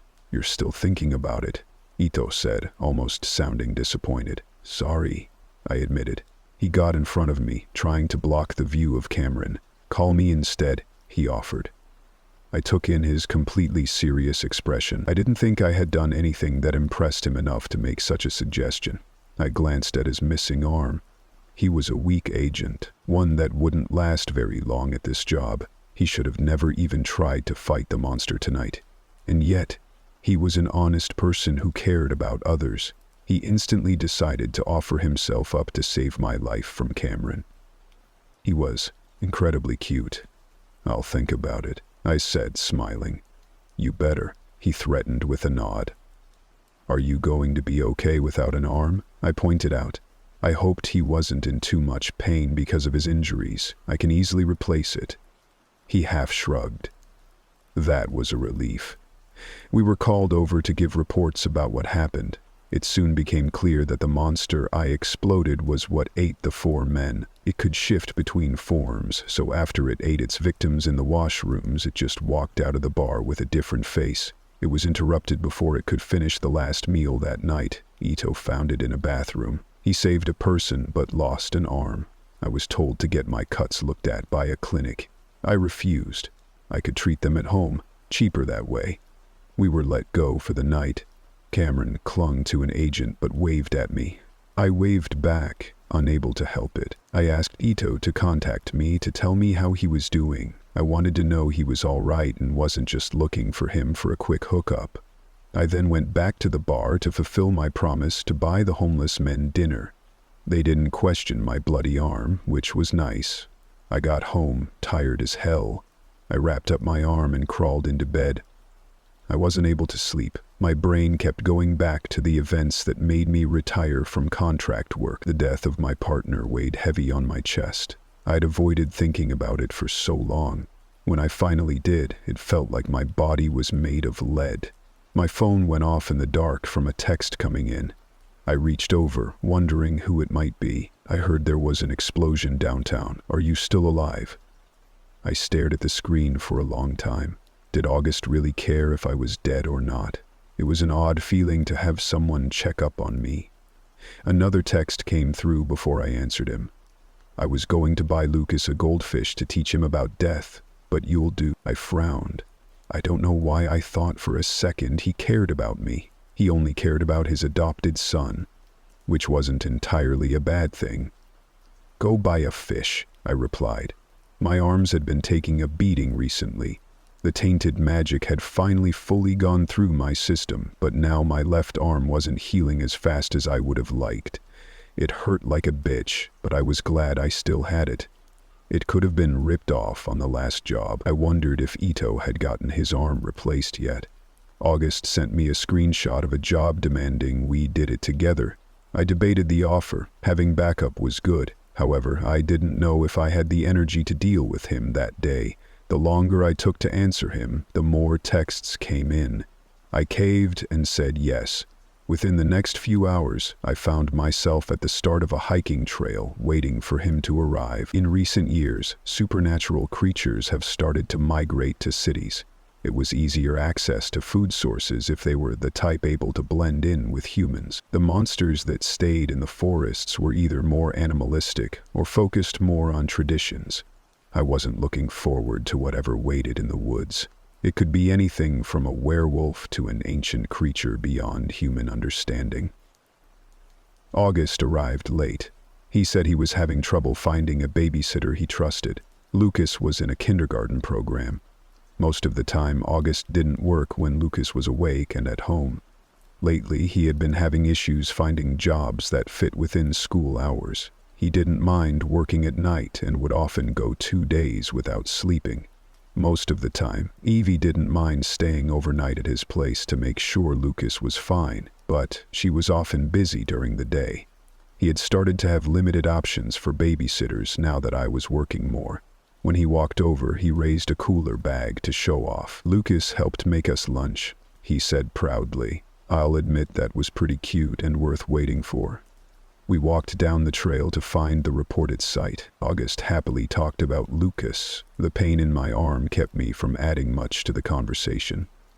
Soon we found ourselves at a recently used cult summoning site, or something along those lines. A circle with Latin words had been drawn around the campfire in red paint. The area was covered with burnt-out candles and feathers. Countless messy footprints were left behind in the dirt leading off into the woods. Instead of getting down to investigating, August sat on a fallen tree, lunch bag on his lap. He patted the wood next to him, causing me to raise an eyebrow. "Now?" I asked. He kept patting until I sat down. I suppose there was no rush getting this job done. We had hours of sunlight left. He opened the bag and handed me a messily made sandwich. He ate some carrot sticks as we silently took our break. I've seen him eat raw meat and vegetables. And a person's brain, he couldn't eat processed food or spices. I heard he was sick for a full day trying a single chicken nugget. He pulled out an orange and offered it to me when I finished the sandwich. My hand had gotten crumbs on it, so I reached out with my other one to take what he offered. A burst of pain shot up my arm and I dropped the orange after picking it up. He caught it but didn't hand it back. Instead, he started to peel it. "I can peel my own orange," I told him, reaching out again but using my good hand. "Is another person doing this for you emasculating?" he replied, not even looking up. "A little," I said in a serious tone, even though I was joking. "I've always found the idea of men not accepting help a bit silly. Your species is weak. You have only gotten this far because you rely on others. The pyramids weren't made by a single person, so take help when you can get it." He held out the peeled orange with a dimpled smile on his face. I took it from him. Even though he was a man-eating monster, I thought it was a good thing he adopted Lucas. I had a feeling the kid would turn out all right. I glanced over to see August split his face for half a second to make his mouth wide enough to fit 2 large oranges into his mouth. Lucas would be an odd kid, but a good one with this monster as his father. After our lunch break, we got up to look around. I hunched over to look at the circle and saw it wasn't all Latin. Some words humans may assume to be random scribbles had been mixed in. I didn't know Latin aside from a word or two, so I didn't know what the person had been trying to do. "What do we have here?" August asked, after he let me look things over for a few minutes. "This was most likely done by humans," I pointed out. "How can you tell?" he pressed, getting down to my level. August had done way more jobs than me. He should know the answer. I considered this was a test. It wasn't written in the common language supernatural creatures use, but it's close enough. They were able to write a word or two by chance. There have been thousands of years of misinformation about how spells and magic work, from it being suppressed from humans. Because of that, most people think spells need to be found in human skin-bound books written in blood. If you have clear wording and enough magic to power the spell, you can use any language. I stood up and shoved my hands into my pockets to keep away the chill. August ran a finger over the red paint as if testing it. "Why do creatures always tend to use the common language then? I know a few of them have been brought up in the human side of things, and maybe English would be easier for them to use." I narrowed my eyes at him. He knew the answer, so why bother to check if I did? The common language doesn't have double meanings for words. It has a crap ton of words, but they all mean one thing. English isn't always like that. Read is a good example. Like, "Hey, read this," or "I've read that." If a word has 2 meanings, the magic doesn't decide on the more logical one. It picks one and you end up with a result you don't want, or the spell backfires because the magic didn't have a clear path to act on. August nodded along and played dumb. Or maybe he really didn't know all of this. Not all creatures used spells. I've only seen him use his claws and teeth. You didn't even need to use a spell to make magic do what you wanted. It took longer to write it out, but spells focused the power more efficiently into the task. Magic is a creature's life force. Using less in a fight to get the job done was key to staying alive. You seem to know a lot about this kind of stuff, but you're not overly strong, August commented. I should be offended by that. I did end up beaten and bruised by the end of every job. The pain in my left arm proved his point. My mother hunted down monsters. I've always been around supernatural creatures. We moved a lot, and I didn't go to school as much as I should. Because of that, my only choice was to be a contract worker after my mother died. I said with a shrug. What about your father? He asked, looking me over. He was human. A biker, I think. My mother said it was a one-night stand. She always wanted kids, but only got me. She always said how lucky she was to have me, considering her health problems. My life with her was rough, but not bad enough that I need therapy. You totally need therapy, he said without missing a beat. I shoved his shoulder. Even though he looked thin, I couldn't make him move a millimeter. What about you? Here you are, asking for my tragic backstory without giving yours, I said, offended but not expecting him to actually tell me. My clan lived in some mountains.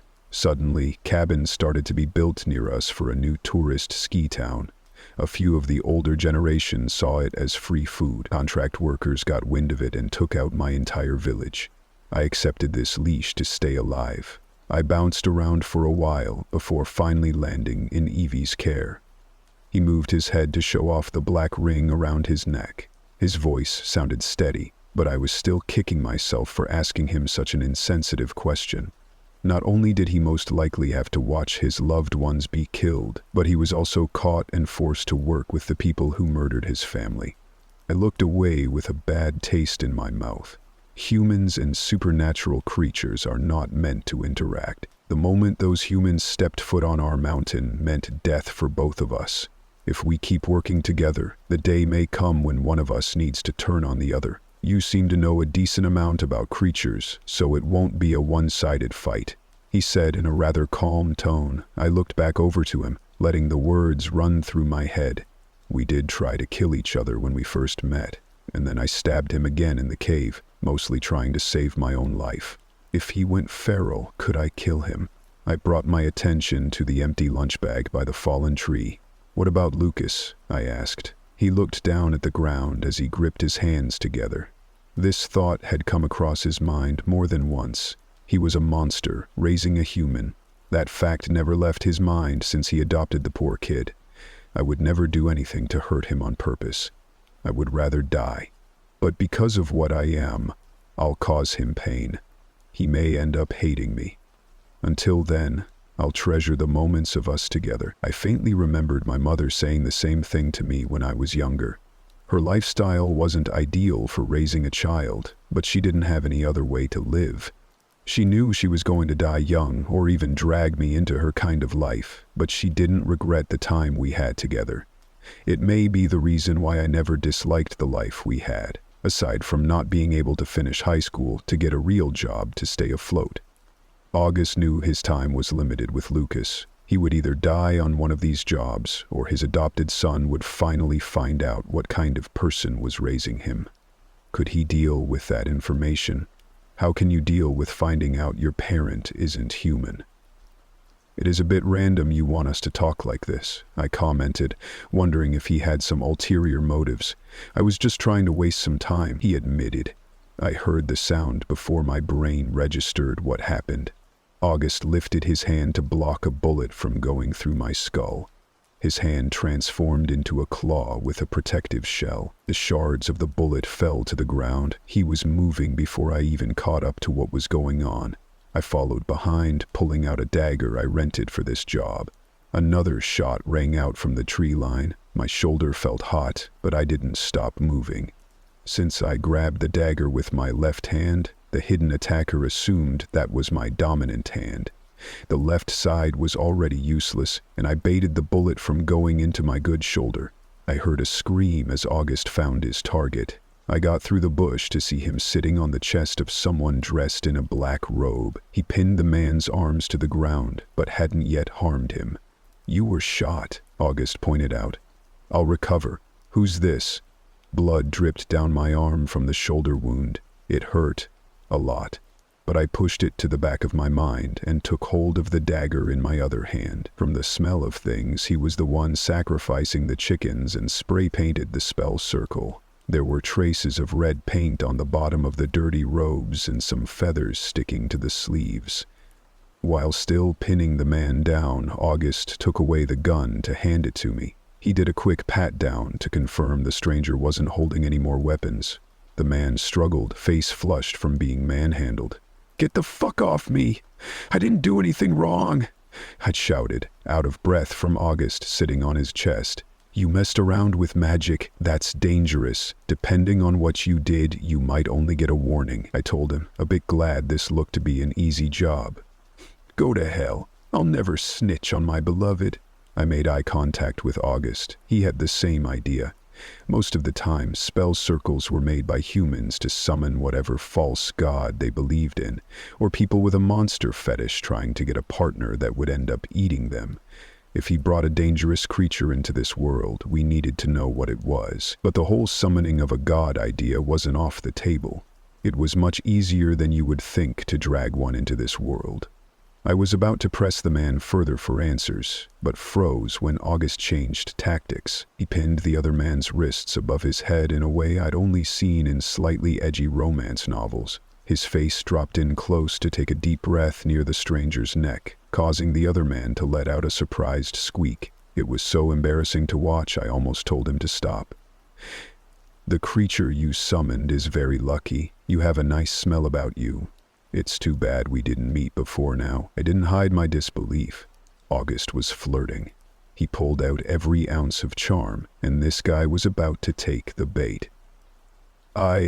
You won't get me to turn on my beautiful future wife," he said with a weak voice. Suddenly, August changed his face. It slightly split into four, revealing the monstrous insect he hid under his human mask. I'd never seen it so clearly.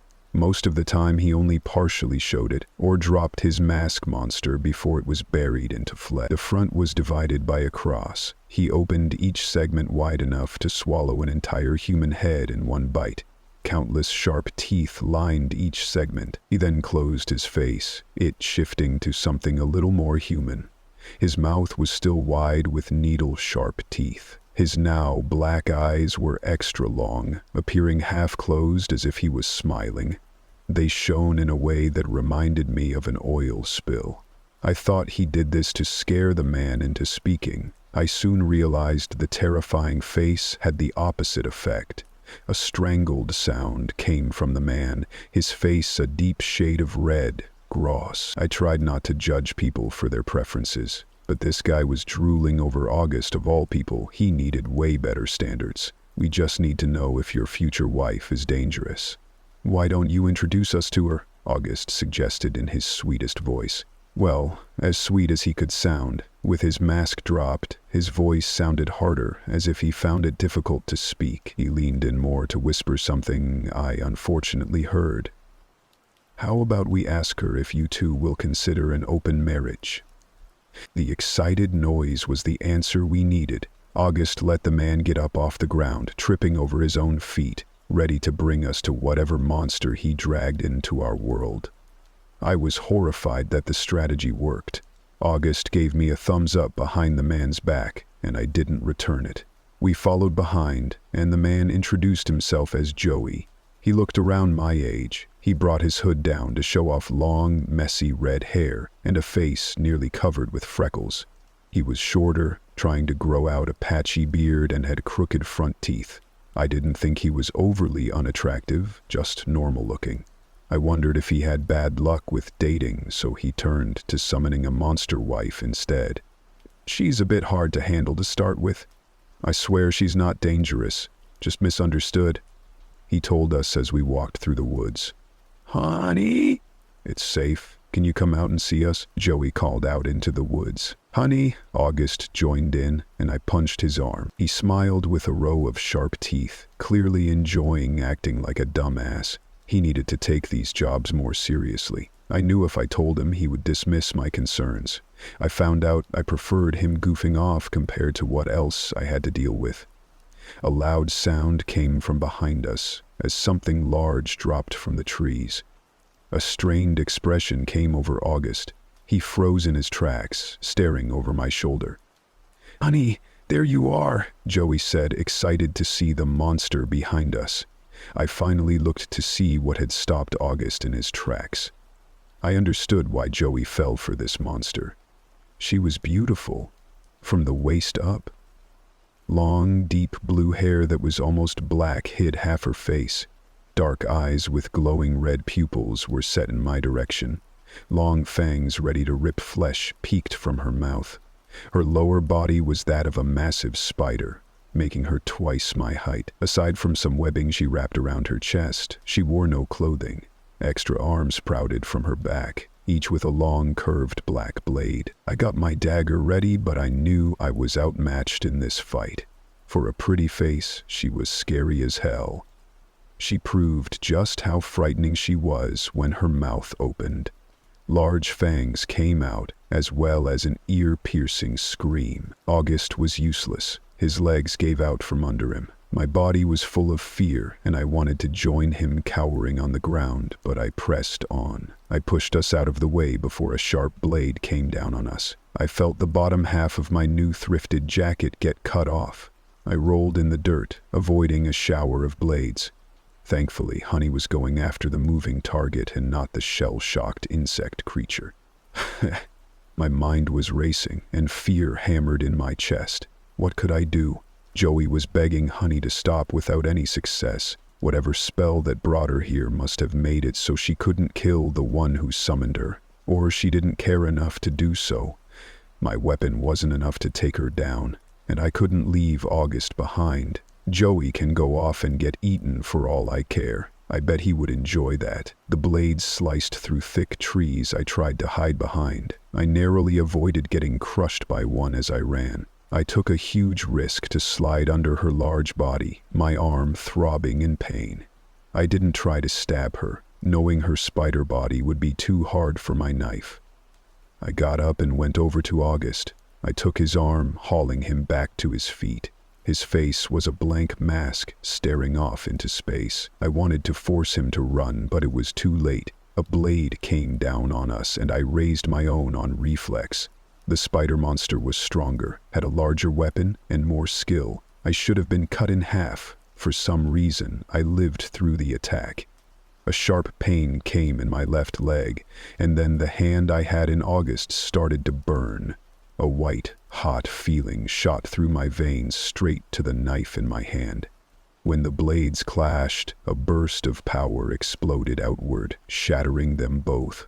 A shard of metal cut August across his face, snapping him from his trance. A large piece of Honey's weapon shot back toward her chest. It cut through the webbing she had used as a tight cloth, but bounced off her hard skin. I jerked my burning hand back, ready to make a run for it. My legs refused to work. My entire body hurt so much I couldn't move. By sheer luck, Honey had some modesty. She let out a shocked sound and covered herself with her many arms. Then she rushed back off into the trees to recover. "Feel free to step in to help at any time," I hissed at August. He gave me a thumbs up I rolled my eyes at. "And you? What the hell were you thinking, summoning a dangerous creature here?" I shouted at Joey. He had a dazed look on his face. He acted as if he had watched something completely different than a fight to the death. "Dangerous?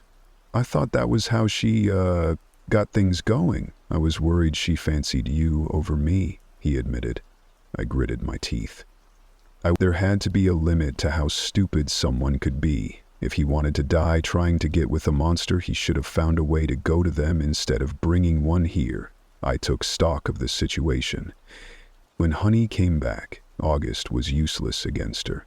My body was too worn out to fight, and Joey had stars in his eyes when he looked at the monster that attacked us. Whatever stroke of luck that shattered the blades wouldn't happen again.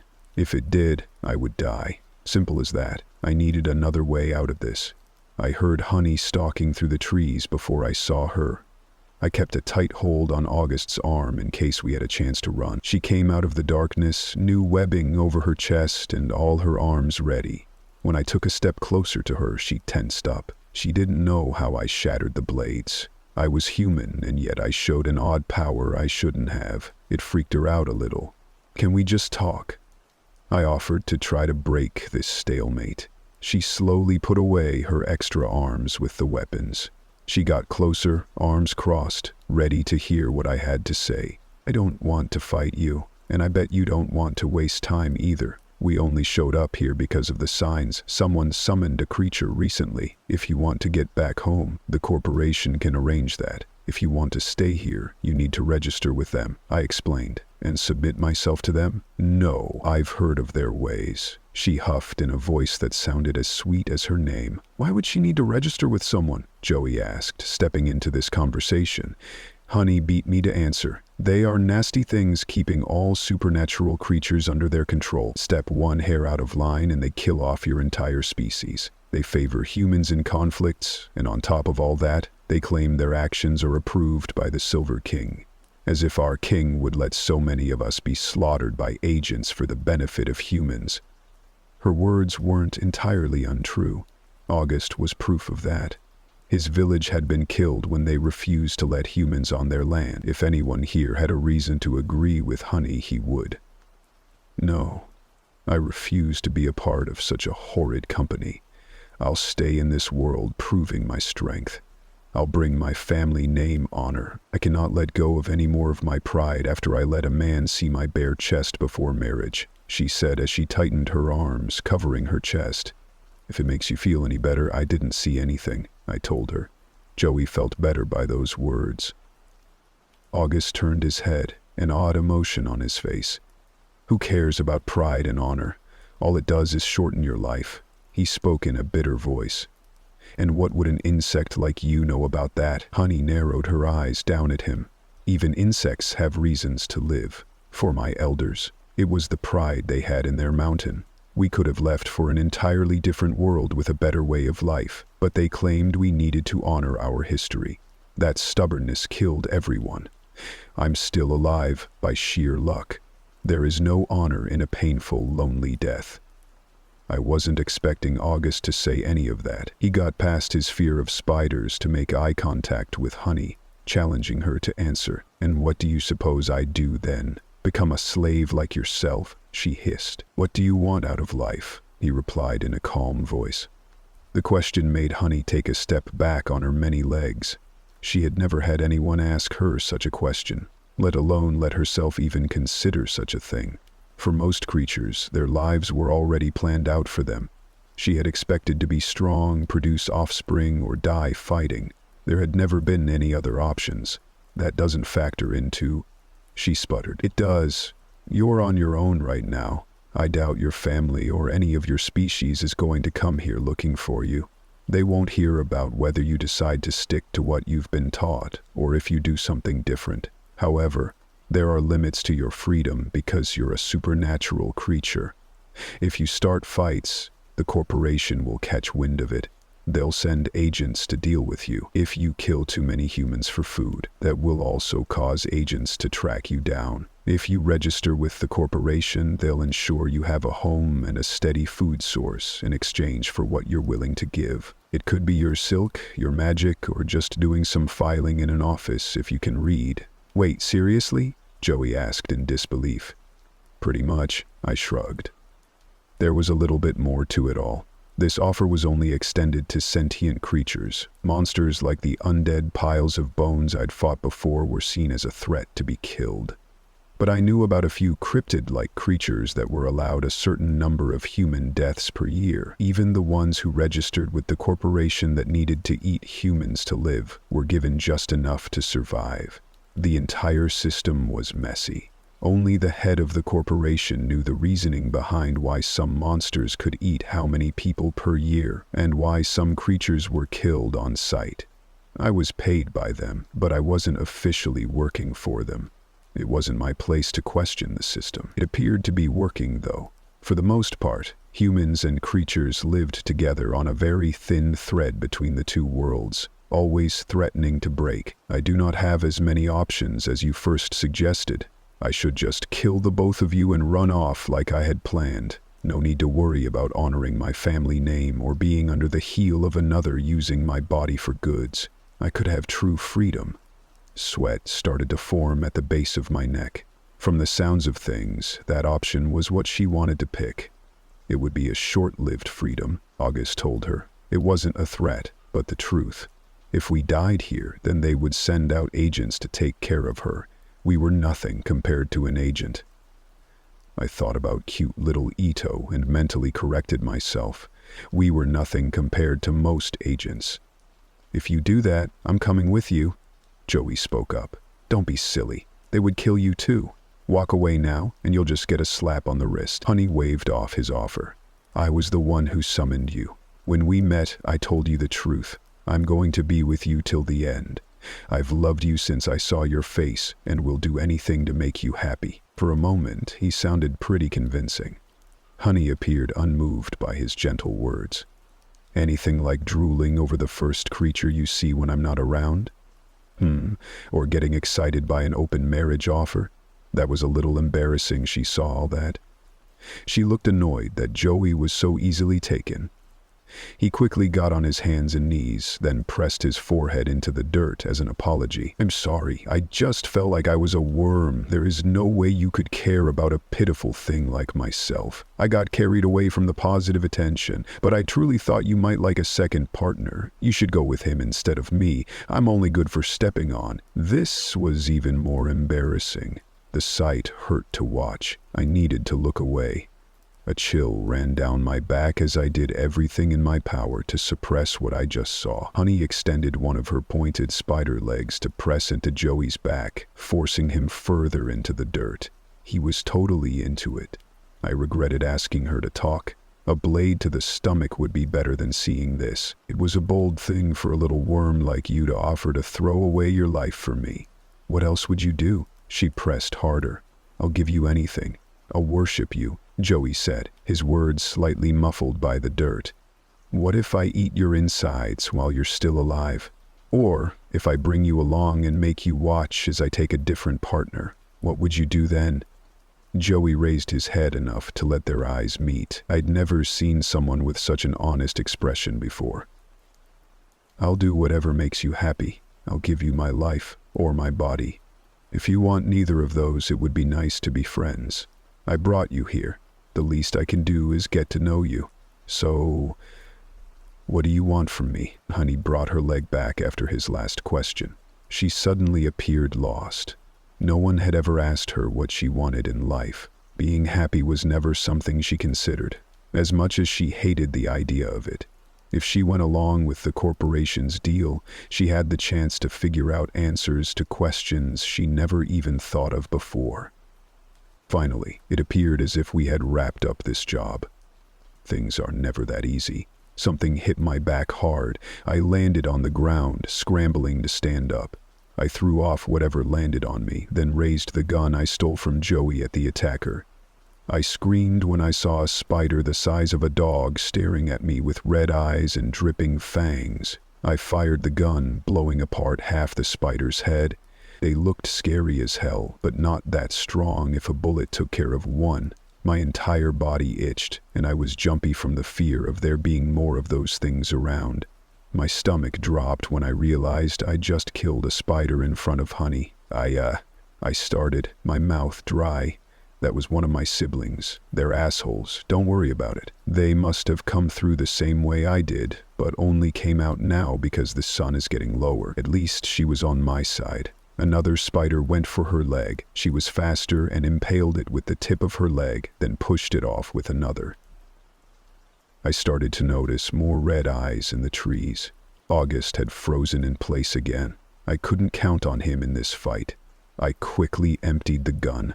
No matter how many I killed, 2 more took its place. We would be eaten in minutes if we didn't do something soon. A black curved blade landed at my feet.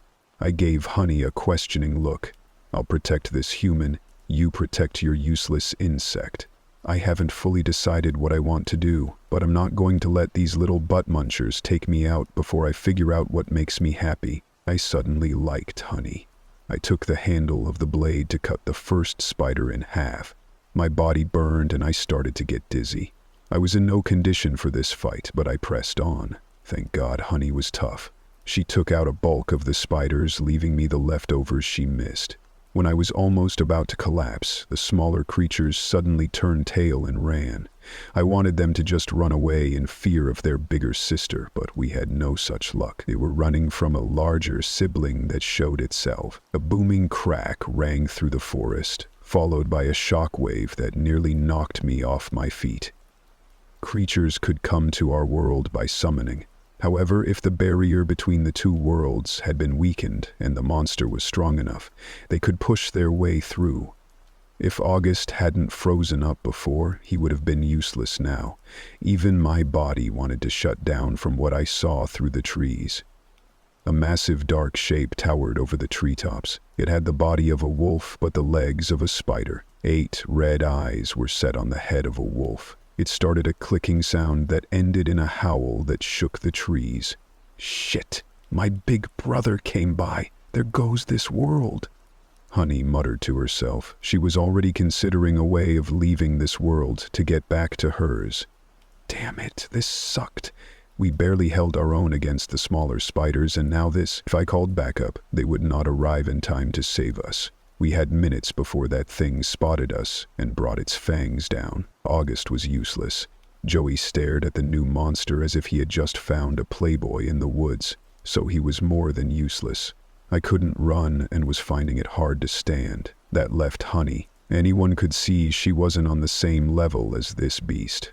I counted her blades, 7 including the one in my hand. Do you want to stay in this world to try and find your happiness? I asked her.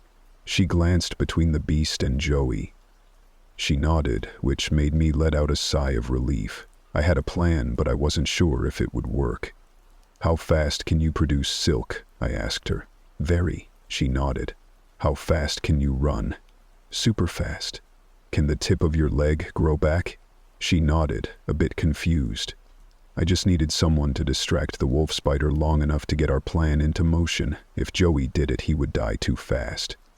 To my shock, August moved. In a blur, he had raced into the forest towards the massive monster. Its eyes started to follow him and it brought some long legs down, trying to kill him. Good thing August was able to run faster when it came to spiders. With my heart in my throat, I told Honey what she needed to do. We had everything arranged in under 2 minutes. Either August had been squished to death or the wolf spider got bored. It turned its eyes in our direction. Without any more hesitation, I told Honey to get started. She had made 7 slings for her blades out of silk. When she cut one thread, the tension was broken, causing each blade to get shot forward, cutting down anything in their path. They hit their target, each blade exploding into a burst of magic she placed inside the weapons. The blasts landed on the wolf's face. 2 of the smaller eyes were blinded by the attack. We knew it wouldn't be enough to take it down. That was where my dumb idea came in. We needed it to be distracted long enough to not see Honey throwing me as hard as she could at the monster. I held the long pointed end of one of her legs, as if I were jousting in midair. Her aim hit exactly where we needed it to. The leg sank deep into one of the monster's eyes, causing it to roar out in pain. I let go, rolling down the creature's large face, and then towards the ground.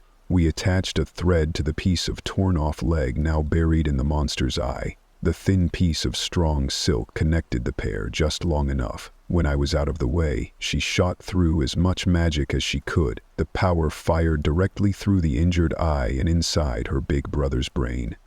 The only way to kill most creatures was to hit it with magic on the inside. Another stroke of luck was the beast fell the opposite way I did. Honey jumped to snag my body with some webbing before I died from hitting the ground. Still, the sudden stop from falling in midair was enough to make me black out. I wasn't certain how much time had passed. I woke up in a dark room, fumbling for the lights, my head hurting almost as much as my left shoulder. I knew this room. The corporation had many offices. Each one had identical treatment rooms for people getting off jobs who needed to rest after minor injuries. While I was blacked out, Someone had treated the bullet wound in my shoulder. I was thankful for that, but dreaded how much they would take out of my pay for the service. I walked out to the lobby when August came out of the interview rooms. He smiled and made his way over. "Do you want to go in and give a debrief, or do you want to put it off?" The three of us already finished ours. Most of the time, we were only required to do reports by email. When things like a huge-ass wolf spider breaking through into our world happened, an in-person report was requested. "I'll get it over with," I sighed. The room was simple. 1 table, 2 chairs. A man greeted me when I entered. A plate of baked goods and juice was pushed my way. I had never met this person before. I assumed he was an agent at one point.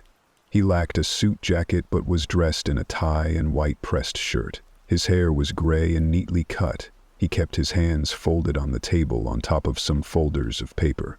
His hands were covered in scars. His face wasn't much different. 4 deep claw marks ran down his face from his forehead to his chin. The scars tore through his lips, revealing teeth, giving him a grim smile.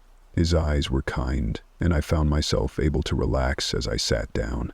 We went over everything that happened as he wrote down what I said.